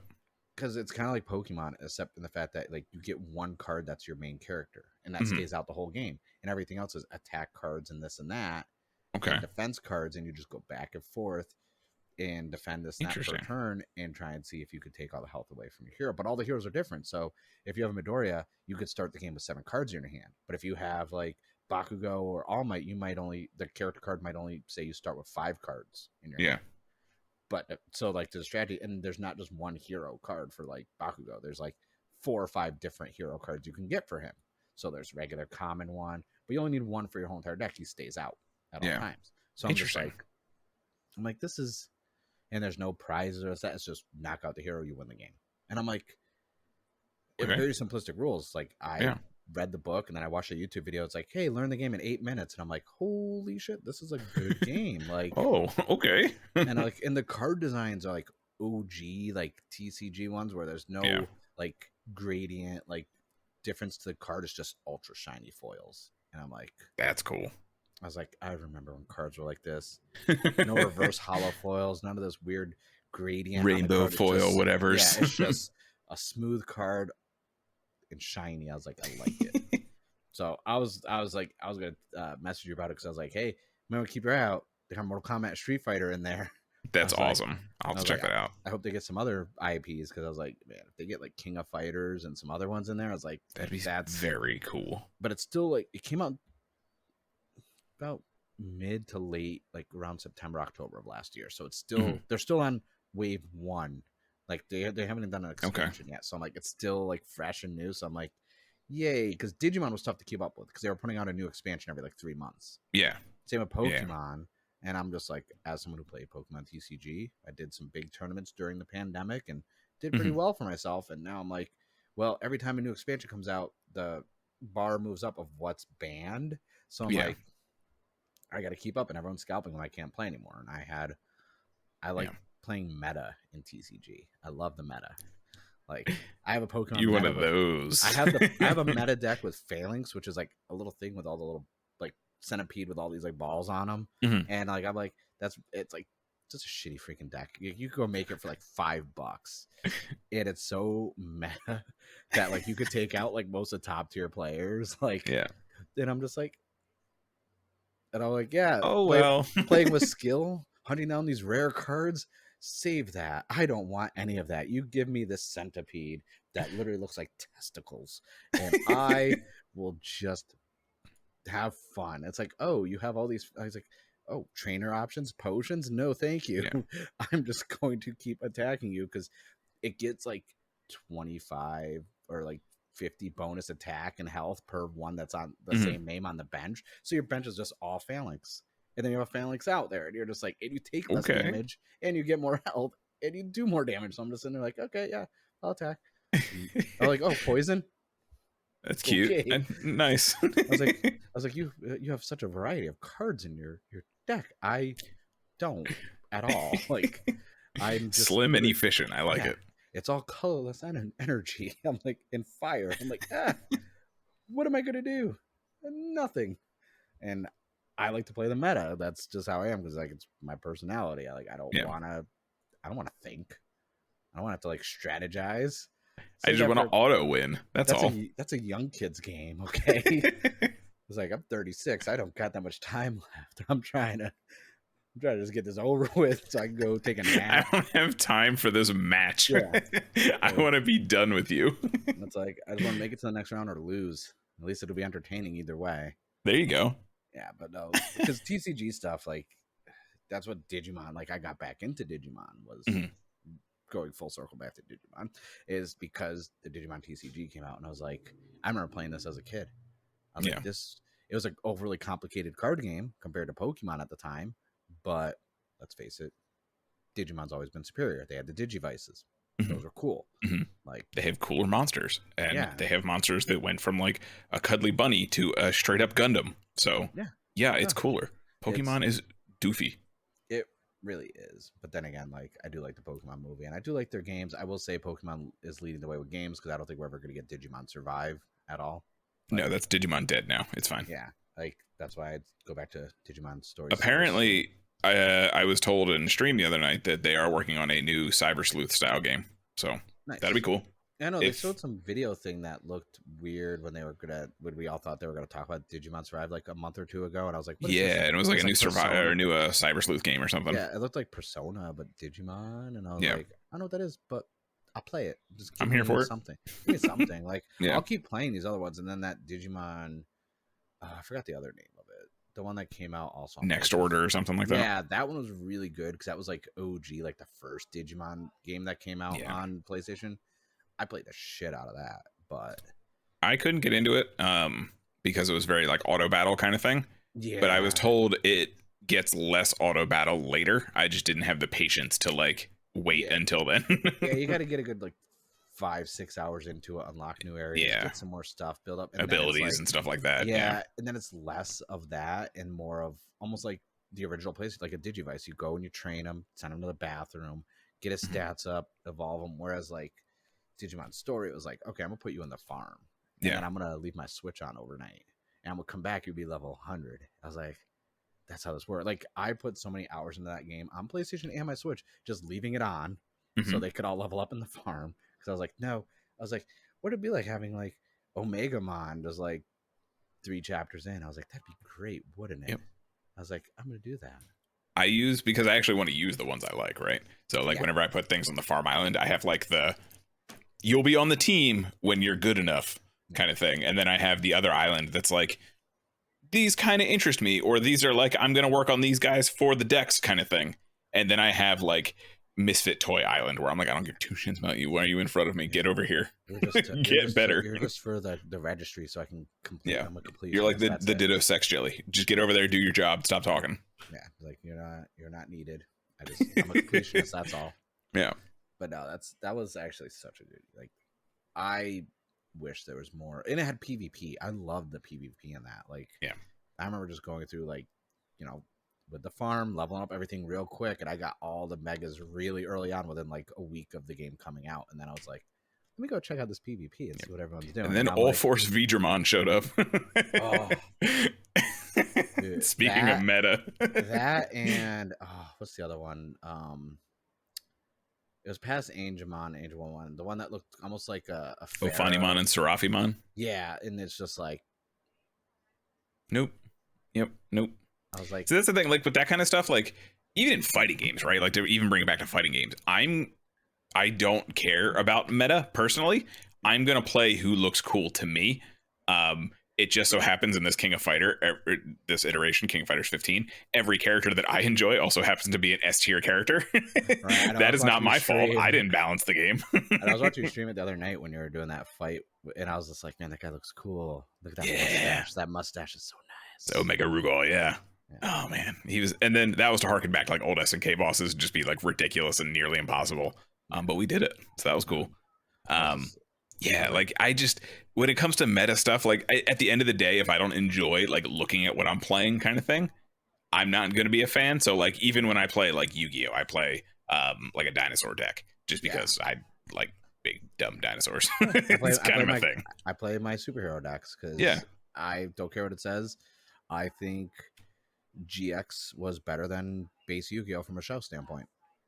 I just think that's a pretty common opinion the more I get into Yu-Gi-Oh again, because I'm very like, off in the distance, like, nosebleed bleacher seats. Like, hey, look, this is pretty cool. Yeah. No, I think just Yu-Gi-Oh got too weird towards the end of that iteration of the first Yu-Gi-Oh, and I was like, all right, the Shadow Realm's cool and all, but like every episode, someone has to possibly go there. I was like, Yep. Every episode. Can't they just go out for coffee or something? Why do they Nope. go to a Shadow Realm? Like, we have to do a battle of death and make up the rules as we go. Basically. And I mean, Toon World is still my favorite though, because Toon World was so much fun. Like, I think it's less meta for me with like Yu-Gi-Oh, and I like just like have fun. And I think Toon World cards are ridiculous. Yeah. And I think, you know, my superheroes, my Sentai teams, and my Kamen Rider teams are ridiculous. And also the Neo heroes do look amazing. Yes. Like those are absolutely delicious cards. I remember I still have some of the Jaden decks and this and that just because I like the way the cards look. Yeah, Will definitely. I ever play Yu-Gi-Oh again? Probably not. But if I see if they start releasing, because I know they're re-releasing a lot of stuff from like older OG Yu-Gi-Oh, if they start releasing some GX stuff, I'll play it. Also, the Game Boy Advance game was amazing. Yeah. I mean, Master Duel is amazing too, honestly, for a free game. Like, that's kind of great. Like, that's the kind of thing I want for like Digimon, because at the end of the day, like, I'm not gonna spend a ton of money on cards. Like, I essentially have two like budget decks for Yu-Gi-Oh. Like, it was basically like 3 starter decks I put together kind of thing, and then I bought a couple extra cards here and there. So like, I'm not gonna go out and like fine tune a deck and buy like a $90 card, like someone I may know who may have bought a $90 card for his deck, and then I bust his balls about it every day I can. And he's like, I need 2 more, and I'm like, okay. But yeah, I just like, I'm never gonna do that personally. So like, having something like Master Duel where you can just get any card regardless of like pricing or stuff like that, I think that is the perfect way to experience a TCG. And I heard Magic has one too. I want to check out Magic Arena or something like that. Yeah, the Magic one's nice, especially because if you sign up for their email, they'll randomly just keep sending you emails to open up packs. Like, I keep getting pack codes all the time, and I'm like, I don't even have this installed anymore. They've been sending me emails for like 3 years. And I'm like, oh, all right. And speaking of, I have a friend who plays Commander for Magic, so I know all about the I need a $90 card, because he spent $2,000 on his deck, and he said, that's crazy. He's like, if you want to play Commanders and have a viable option at winning tournaments, you're not spending less than $1,600 on a deck. And I'm like, well, that sounds awful, honestly. And I'm like, well, guess what? I'm not gonna play. He's like, no. I'm like, no. You know why? Because I am an adult. Yeah, that sounds terrible, and I also have things to pay for. I was like, I have responsibilities, and it's almost Taco Tuesday, so I got my tacos. Yeah, like, that's a whole thing I got to get, and it's also like, I'm not going to go that hard into any of these, honestly. I was like, have you seen gas prices lately? Like, I was like, I'm sorry, but like, I would never. I was like, what does your like Google spreadsheet look like for budget? It's just like Magic the Cat MTG right there. It's like budget 18. No, thank you. Like, yeah, I was like, I can upgrade my computer. I can. You could build a whole new computer for that price. I know. Like a solid computer that will last you a very long time. I know. I'm in the process of doing that right now. I almost bought the Asus Gundam computer. I am 100% there with you, because I almost bought multiple pieces of that, and then I saw price tags, and there was a lot of zeros. So but it was still like available from them before the resellers got to it. I was just like, oh man, the 78 looks so good. And then I clicked the tab, and I was like, there's a Red Zaku 2 set up? And I was just like, how do I choose between my children? I was like, and then the monitor, I was like, and I was like, do I need 2 computers? And I asked my fiance, I was like, hey, do I need 2 computers? She's like, no, you don't even need 1. I'm like, why? She's like, you have the computer I have, and you have a gaming laptop. I'm like, I do, but look at this. She's like, oh, that looks nice. Then she scrolled like a half inch down the screen. She's like, is that the price? I'm like, yeah, just for the tower. And she's like, no, you're not. She's like, you're not buying that, are you? I'm like, I don't know how to answer that. Like, if I say no, then that means if I do buy it down the road, you're going to say something. If I say yes, then you're going to yell at me now. So I feel like I'm in a corner. I was like, let's just say probably not. Like, and then I was like, but look at the Zaku 2 one. She's like, oh, there's a second one? I'm like, yeah. It's like, how about this one? She's like, so you're not going to buy that one, but you want to buy that one? I'm like, no, I want to buy both. But like, I was like, I have multiple monitors. I could just have one computer for each monitor. Like, that's the efficient way to do that. Yeah. And I was just like, but they were so cool looking. And like the keyboard, the mouse pad, the freaking monitor. I was like, oh, but then I was like, well, the monitor doesn't matter because I can't see it. because it's the back of the monitor. But then I was like, well, when I come into the apartment, I'll see it. I was like, ooh, that's something nice to walk in on. And I was like, no, got to be responsible. So I was like, I'll just buy some more Gundam kits. Yeah. I mean, that makes sense. I still want that computer. But yeah, like I would rather I could buy that compared to like spending that much money in TCG. Like I'm not one to talk because I've spent a lot of money in Pokemon TCG. But I also factor in I am my own worst enemy and a hypocrite because I sold a lot of cards too. And I always complain about resellers of this and that, but then if I pull something that's worth some money, I'm gonna sell it. I'm like, resellers and YouTubers are ruining the Pokemon scene, and then I'm like, ooh, chunky Charizard. How much is that? $750? Okay, bid, put on eBay. And I'm like, and I was like, bet sold. Yeah. I was like mid sentence. I'm just like, yeah, I hate. Like I'll be tweeting, I hate when people resell stuff all the time. It's ruining the community. Then I'm like, it's like offer accepted. I'm like, oh. I was like, I'm rich. I was like, thank you, Pokemon. But that's why I did that with Digimon too. It's like, I go through phases with TCGs. Like the My Hero one is fun to play. I think the online is what really gets me. Like Yu-Gi-Oh, Magic, and Pokemon have an online. So it's like, okay, there's some stakes as to me playing in real life and getting cards and also being able to play it on the thing. Whereas Digimon and all these other ones don't. Like they made a Final Fantasy card game. They did. And I was super intrigued, and then I realized it was dead by the time I heard about it. It was dead probably a month into it coming out. I saw it everywhere at Target out here. I had friends up in like Washington State and this and that, like, yo, these cards are sick. I got Sephiroth and Advent Children Cloud and this and that. I'm like, oh, that's cool. And they're like, I still get emails about like expansions for the card game from because I'm on a lot of press lists still, that because I never shut down my email. And I'm like, oh, that's cool. It's like, it's still going. I have not seen it anywhere. So many TCGs come out and no one's embraced, like Dragon Ball Super card game. I love that card game so much. That was very popular in my store, actually. We had one of the neighboring ones in New Jersey. They ran tournaments to it because the guy ran like competitive decks and stuff. He would go to tournaments himself, so he ran his own at the store and everything. It's dead out here because I was just like, it says download this app and learn to play it. It's like, well, if you already have the interface to teach us how to play on this app, why don't you continue? Like, because you can just download Dragon Ball Legends or Dokkan or whatever other gacha nonsense that you can play. Or what was the one that came out on the consoles that was literally the gacha game? Heroes, Hero Mission or something like that. World Hero, where you can do the actual gacha games to play and get the random ass draws. I was about to load it up on the Switch. I have it. I had it for a very long time. I got rid of it. It's a fun game though. It was fun.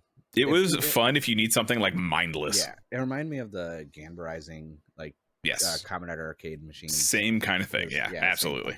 I want one of those machines, by the way. Yeah, I do too. I'm trying to buy one. I don't know where I'm going to get it or how, but if anyone watching or listening knows where I can get a Kamen Rider Ganbarizing machine, I would like it to be Reiwa era because then I know it will also support Showa and Heisei. I will take an older one too because there's a mini one you can get on Amazon. Oh, really? From Wizard. They have a Wizard tabletop Ganbarizing game, but it's not the LED screen. It's the one where you like tap and it goes pow pow and it does all stuff. So it's not like a full LED screen. Gotcha. And I'm like, I might get that, but I was like, I want full arcade machine because I started getting the Pokemon ones. Nice. And but I like arcade machines. I think arcades need to come back, especially fighting games. I mean, there's some around here, that are trying. Like there's Round One that's not far from here, which is I think there's a couple out west. There's a Round One out here. There's a couple like barcades, stuff like that. Barcades are pretty popular just because it's like the classic 80s stuff. But there's not like a modern. Like all I'm trying to do is play some Time Crisis, put some quarters up, and then play some Marvel. That's all I'm trying to do. I want Time Crisis and Carnival. Ooh. I haven't played that one in a long time. They remastered House of the Dead on the Switch. I did see that. Yes, I was actually watching Maximilian play that not too long ago. Yeah, it's really good. Like, it looked really good. You hold a Wiimote. I was playing it a bit, and I was like, I'm enjoying this. This is worth the price tag. It is 10% off right now. I did also hear that the music had to get replaced, though. It's not the same music. Yeah, I can see why. Or if it's super remixed track, so it doesn't sound the same kind of thing. Yeah, one of those two. Rights issues, I'm pretty sure. They had to jump through a lot of hoops to get this. Yeah.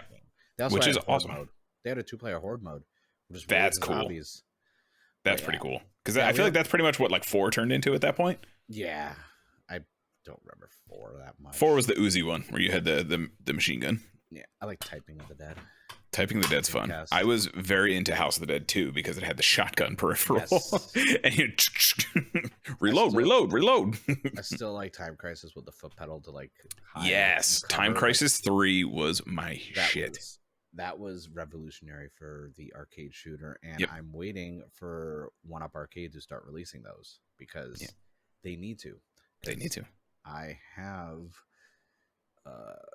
TMNT, and I want to get NBA Jam, but I also want to get the stool with it. And I really, really wanted to get the Marvel collection one that had X-Men versus Street Fighter, Marvel 1, it had all those, Children of the Atom. And Marvel Superheroes. It was like 5 games. They had network, or you could play online.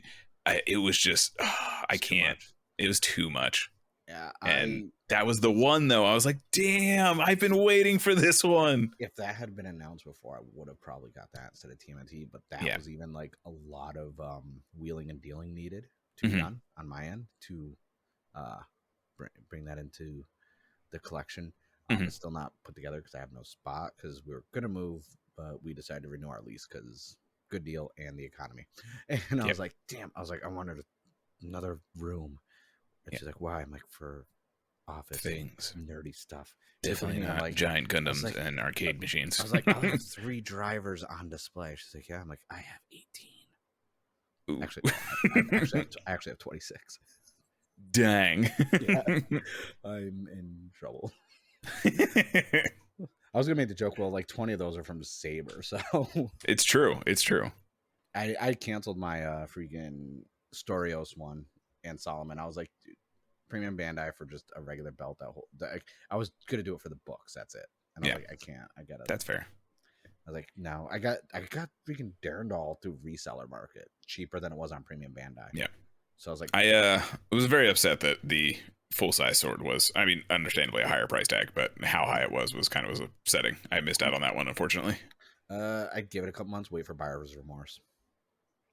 Okay. See what Kotetsu picks up, maybe. Yeah, Mercari. I use Mercari. Yeah. I find so much stuff on there. And there's a few mutuals we follow on Twitter that I notice resell a lot of stuff. And I'm like, oh. Yeah. I was like, you just posting all the stuff on Twitter, then selling it all. Okay. At less than what you paid. I'm like, oh. I was like, why buy it in the first place then? Yeah. Like, I was like, I will gladly swoop in and buy it off. I've been thinking about doing some of that myself, so we'll see. Oh, I do it all the time because I have like all the marks out here. So I only do it with candy toys though. I'm not gonna buy drivers and SH figure arts and try and resell them. If I do, most of the time I'll sell directly to people at like cost. I'm like, just pay me what it costs. I'll ship it to you for free. Yeah. I don't want to but from like little candy toy stuff, I'm like, dude, if I can get this little figure thing for $325, I'll put a $15 price tag on it. Yeah. I have no qualms doing that because you sleep conscious clear. I was like, no, I just because then it offsets some of my purchases. Yeah. And if it wasn't for that, like I try not to spend any money out of pocket, so I was able to get a key light, my mic, tripod. Everything else was just from going through my duplicates, selling comic books. Like I got rid of a good amount of my Power Ranger comic books just because I had a lot of duplicate covers because I was a cover whore where I was getting like every cover they released, and then I was like, I'm running out of space, and I was like, let me just sell those. And I usually am like so against reselling, but then I was like, it's addicting. Yeah, it's like I was like, I'll see something posted up, and I'm like, I want that, and I was like, I could sell this, and then I can get that. And I don't even care about this. This was not even buyer's remorse. I just looked all right, and I'm like, man, I hate looking at you. I was like, I want that though. Like, yeah, like I definitely have a couple things that like I don't even know even remote. I feel like they'd be pretty popular. Like I have the Tyson movie, Heisei and Showa Lockseeds from the Tyson movie. Yeah, it has like, you know, the guy that has all the Heisei, and then it had all the Showas with Ichigo in the front. Like I have those, and like people would definitely be into those. I don't know even remotely what they're worth, but I have stuff like that where I'm just like, I don't even know what I have, honestly. This is gonna be my bad Toku take, so no one try and cancel Carl. This is my opinion. Gaim fans aren't that intelligent, so they'll just buy Gaim stuff up like crazy anyways. Like it's true, it's Gaim. I'll sell it to someone. Dude, I have factory sealed in the bag that Bandai put it in to ship it out, a Gaim Lockseed pillow. And it's not a bootleg. It's literally official Bandai.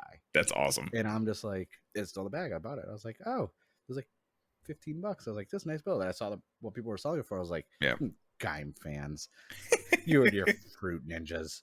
I was like, whereas Blade people who sell Blade stuff are like, listen, I have this sophisticated. This is a 2005 Blade, mint condition. They're like a bottle of wine. They're like, it's aged perfectly. Mint cherry. They like flick a card and then like, yes, yes, quite. Yeah, I still 2004. I have the card set unopened, like Nice. the one with the decks for each rider. Yeah, because I like the way the box looked, like, and it was Blade, and I was like, I bought it through Mercari, and the person's like, yeah, $90. I'm like, is it factory sealed? They're like, yeah, shrink wrap and everything. I was like, sir, you're a gentleman and a scholar. I would purchase this from you. I was like, do you have a PayPal? I'll throw you a tip. You have been the best garçon I've had. I was like, I'd like to speak to your manager. We're just built different. That's what it is. Yeah, and I'm just like, the amount of stuff, like, that's too I want. Like, I got to build detolfs next because I'm going to set up the 3D printer. Yeah. And I'm going to print helmets. Nice. That is what I'm going to be doing. I feel like that's like the next iteration is. That's your next evolution, your Digivolution. Yes. Is that your Ultra form or your Mega form? It's like, no, it's just Ultimate. It's Absorb Queen. It's just It's Absorb Queen. Got it. Yeah. Got it. And I'm just like, start printing the helmets. And then I'm like, okay, what if I have the Garen CSM? Okay, put that on display. Garen helmet next to it. Yep. Blade CSM, Blade helmet. Now, I don't know, because you would know this, Blade fan. Did Miguel and Garen, did they get CSMs? No. Because I know they got regular DX stuff, but it's tough to find legit ones. Because I know other countries like China, this and that, got them, and they look off and wonky. No, Liangle and Chalice did not get CSM, as far as I know. Garen, that was Chalice. I know I said Garen. Yeah, as far as I know, they did not. I could be wrong. Because I saw. Wouldn't be surprised if there was like a P Bandai Chalice belt floating around somewhere. Dude, I saw freaking. It was about like this big. The staff. Nice. Out, and I was like, but they're like, yeah, it's broken. It doesn't read the cards on the bottom. And I'm like, no. That's the point. I was like, listen, I'm not saying I'm going to walk around with it with a freaking rouser on my arm and this and that, but I'm going to walk around with it with a rouser. Right. So that's the goal. Is like, I just want nice setup for everything organized because it's very chaotic right now. And Blade, sadly, I'm one of the types where it's like, I got good, like, I don't like opening Blade stuff. Yeah. Like, I have the 2 copies of the PS2 game. I have one opened and one unopened. Nice. And it was strictly because I was like, I got the one that was unopened, and I was like, I want to play this. And then I'm like, this game kind of sucks. Yeah. I don't know. When I got the open version, I was like, I was like, wow, this is bad. Yeah, it's so bad. I was like, we'll be checking it out on stream soon. Who allowed this? Like, who? Right? Like, who greenlit this? Yeah, but. I just want Kaiju games before we start to wind things down. Did you see City Shrouded in Shadows? No, what is that? It's like Disaster Report. Okay. But you're in a city in Japan while kaijus are attacking. Ultraman's in it, Neon Genesis, all this stuff. It's crazy stuff. It is just you're a person trying to escape the city. I did see, I haven't seen that one. I've seen the Shin Godzilla like VR demo that they put out. Oh yeah. So that thing's pretty cool. It came out like I think 2018 or 19 in Japan. It's City Shrouded in Shadow. And so with the video, it was like people walking out, like they hear a rumble in Tokyo, they look out, there's literally a big kaiju coming in. Then all of a sudden you just see Ultraman warp in and start fighting. Oh, I remember this. Yeah. I remember seeing it and be like, what is this new Ultraman game? Yes, it's everything because there's Gundams in it, there's Neon Genesis in it, Godzilla. It's all these Toho and Toei properties. Patlabor's in it too. Like what? And I'm mad because we were at one point there was rumors it was going to get translated, brought over here, but also I remember those rumors. Yes, and it only has a Japanese release. It didn't get like a Singapore release, which would have English or anything like that, like a lot of Kamen Rider games. Yeah.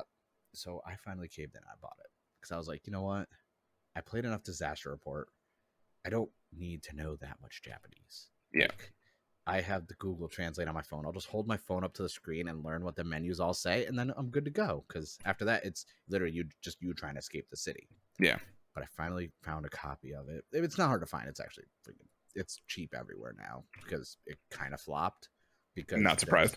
The Disaster Report engine is very, very wonky. It's old at this point too. because I played Disaster Report 4 and good game, but it's the same engine over. But I was just like, if there's ever like, this was like my freaking like this was like everything I loved in a game, and I was like, Yeah. and I was like, I wonder if Carl's heard of this, because I follow that game, and every month I like clean up my bookmarks, and I always see the bookmark for it, and I'm like, I remember that game. And I figured we really didn't talk much about the kaiju games, because there's a lot. There is. Of, there is. I mean, I've been playing Mechs versus Kaiju, the one that I told you about, the little tower defense one. Which I have to check that out still. Full of murderizing. And we have Giga Bash, which does not currently have a release date. Nope. I forgot the other one. I know it's the one you played, the beat 'em up one, the side. Dawn of the Monsters was the one I played recently. That is the one I have not done, because I ordered the physical through Limited Run Games. Gotcha. Because I wanted that cool little edition. Because they had a cool little art book and stuff with it. It was very cool. I kind of want some kaiju stuff on display besides just nice Godzilla, and we have some other ones too. There's we got the Gundam Overwatch game, which that beta was fun. I'm enjoying that, but I'm not sure because you stream a lot of fighting games. Obviously, a lot of mods that you had for like Dragon Ball Super, this that. Mm-hmm. With Battle for the Grid, and this is something that's like been weighing on my mind. And obviously, you saw I had Climax Scramble. Yeah, we are long overdue for a Kamen Rider fighting game. We absolutely are. And eventually, we'll have to plan a time. I want to do a tier maker where we rank all the fighting games. I am 100% down for that. All of them. Because I was thinking, because like I have not really much to bring to the fighting game table of a breakdown of like hit boxes and the because I don't know any of that stuff. I know nothing about the mechanics. I just like I button mash. That's why I like Dragon Ball. Nothing wrong with that. The Dragon Ball Fighters is just so simple for me. Exactly. Because I can just hit. I can play as hit, and then I'm just like R1, done. Yeah, and like honestly, auto combos get a lot of flack in the community just because they're auto combos, and it's like, oh, this doesn't take any skill, whatever. And Dragon Ball in particular had a lot of flack in the beginning because it's essentially all auto combos. You have an auto combo on light, medium, and heavy. Actually, not heavy. Light and medium, but most of your combos are, you do have normals, which are your standard just one button kind of thing, but a lot of it's auto combos. And I think they're fine. People tend to forget in that stuff where there was an easy mode and a normal mode in almost every fighting game, sprite-based fighting game back in the day, at least the hyper ones, like the Marvel vs. Capcom series. Like that's nothing new to the franchises. And I think that's something we need to go back to, where like just add an easy mode where you can, or stylish it's called in some games, where you just like press a button and cool stuff happens.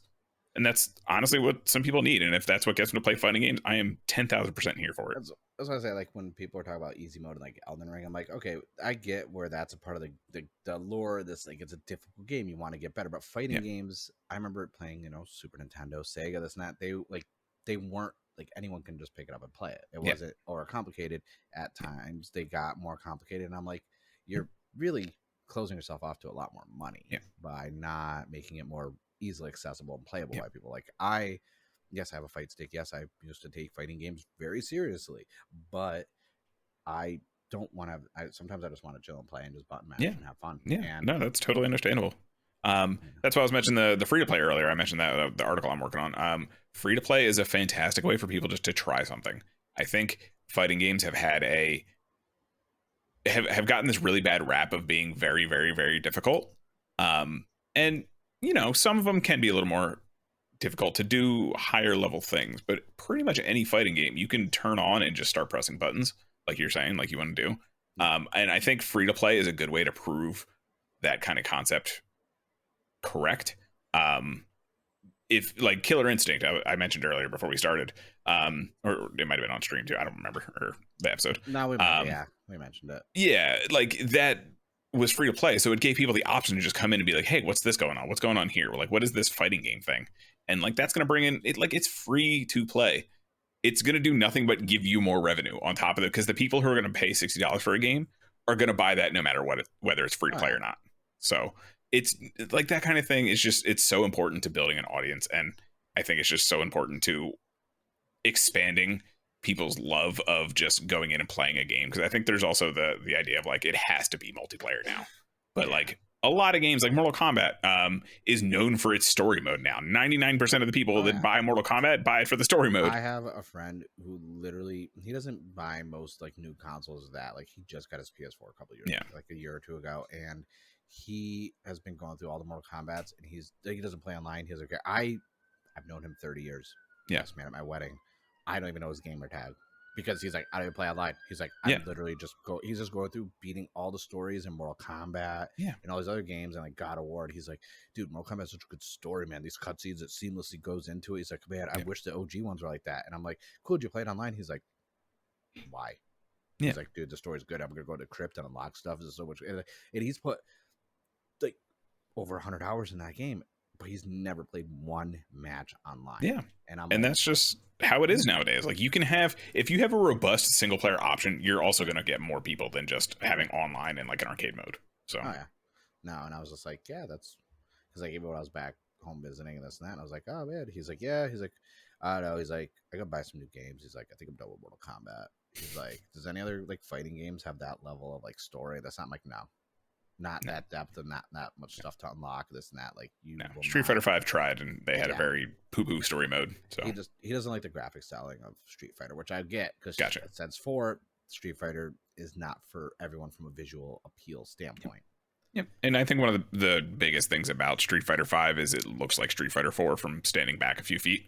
And you know, so if people didn't click with Street Fighter 4, they're not going to click with Street Fighter 5. And that's just, you know, the anime cartoony aesthetic isn't for everyone. I get it. I personally love Street Fighter 4. Street Fighter 5 was poopy doo caca in my opinion, for the most part. I liked 4, but like then again, my favorite is like the two, like Skullgirls, Blaze Blue, stuff like that, like King of Fighters. King of Fighters, even because they have the 3D models, but it's still kind of got that weird depth to it, like where it just looks 2.5D.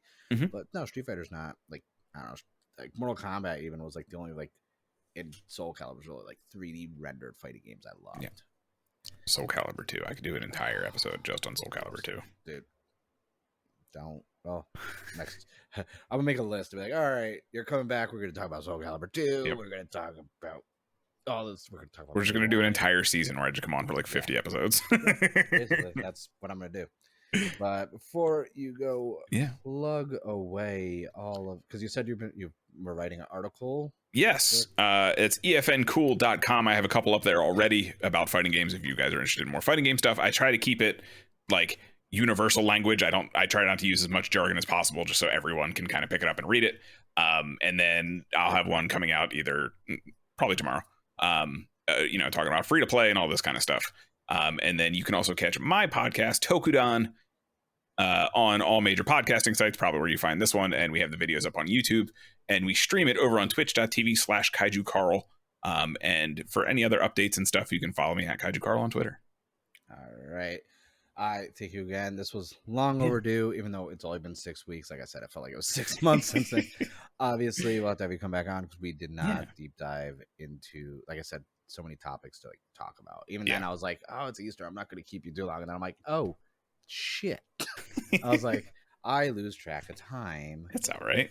But we're here to have fun. We'll chat. Right? Yeah, there's any one of those 30 topics we touched today, we could do several episodes on. I'm gonna have to make like a Google Doc and just do like a check off every time. Be like, all right, you could stop coming on the show when I finish this list of stuff. I was like, we have to go into the importance of why Shin Godzilla had multiple forms throughout the movie and why that was important to the movie.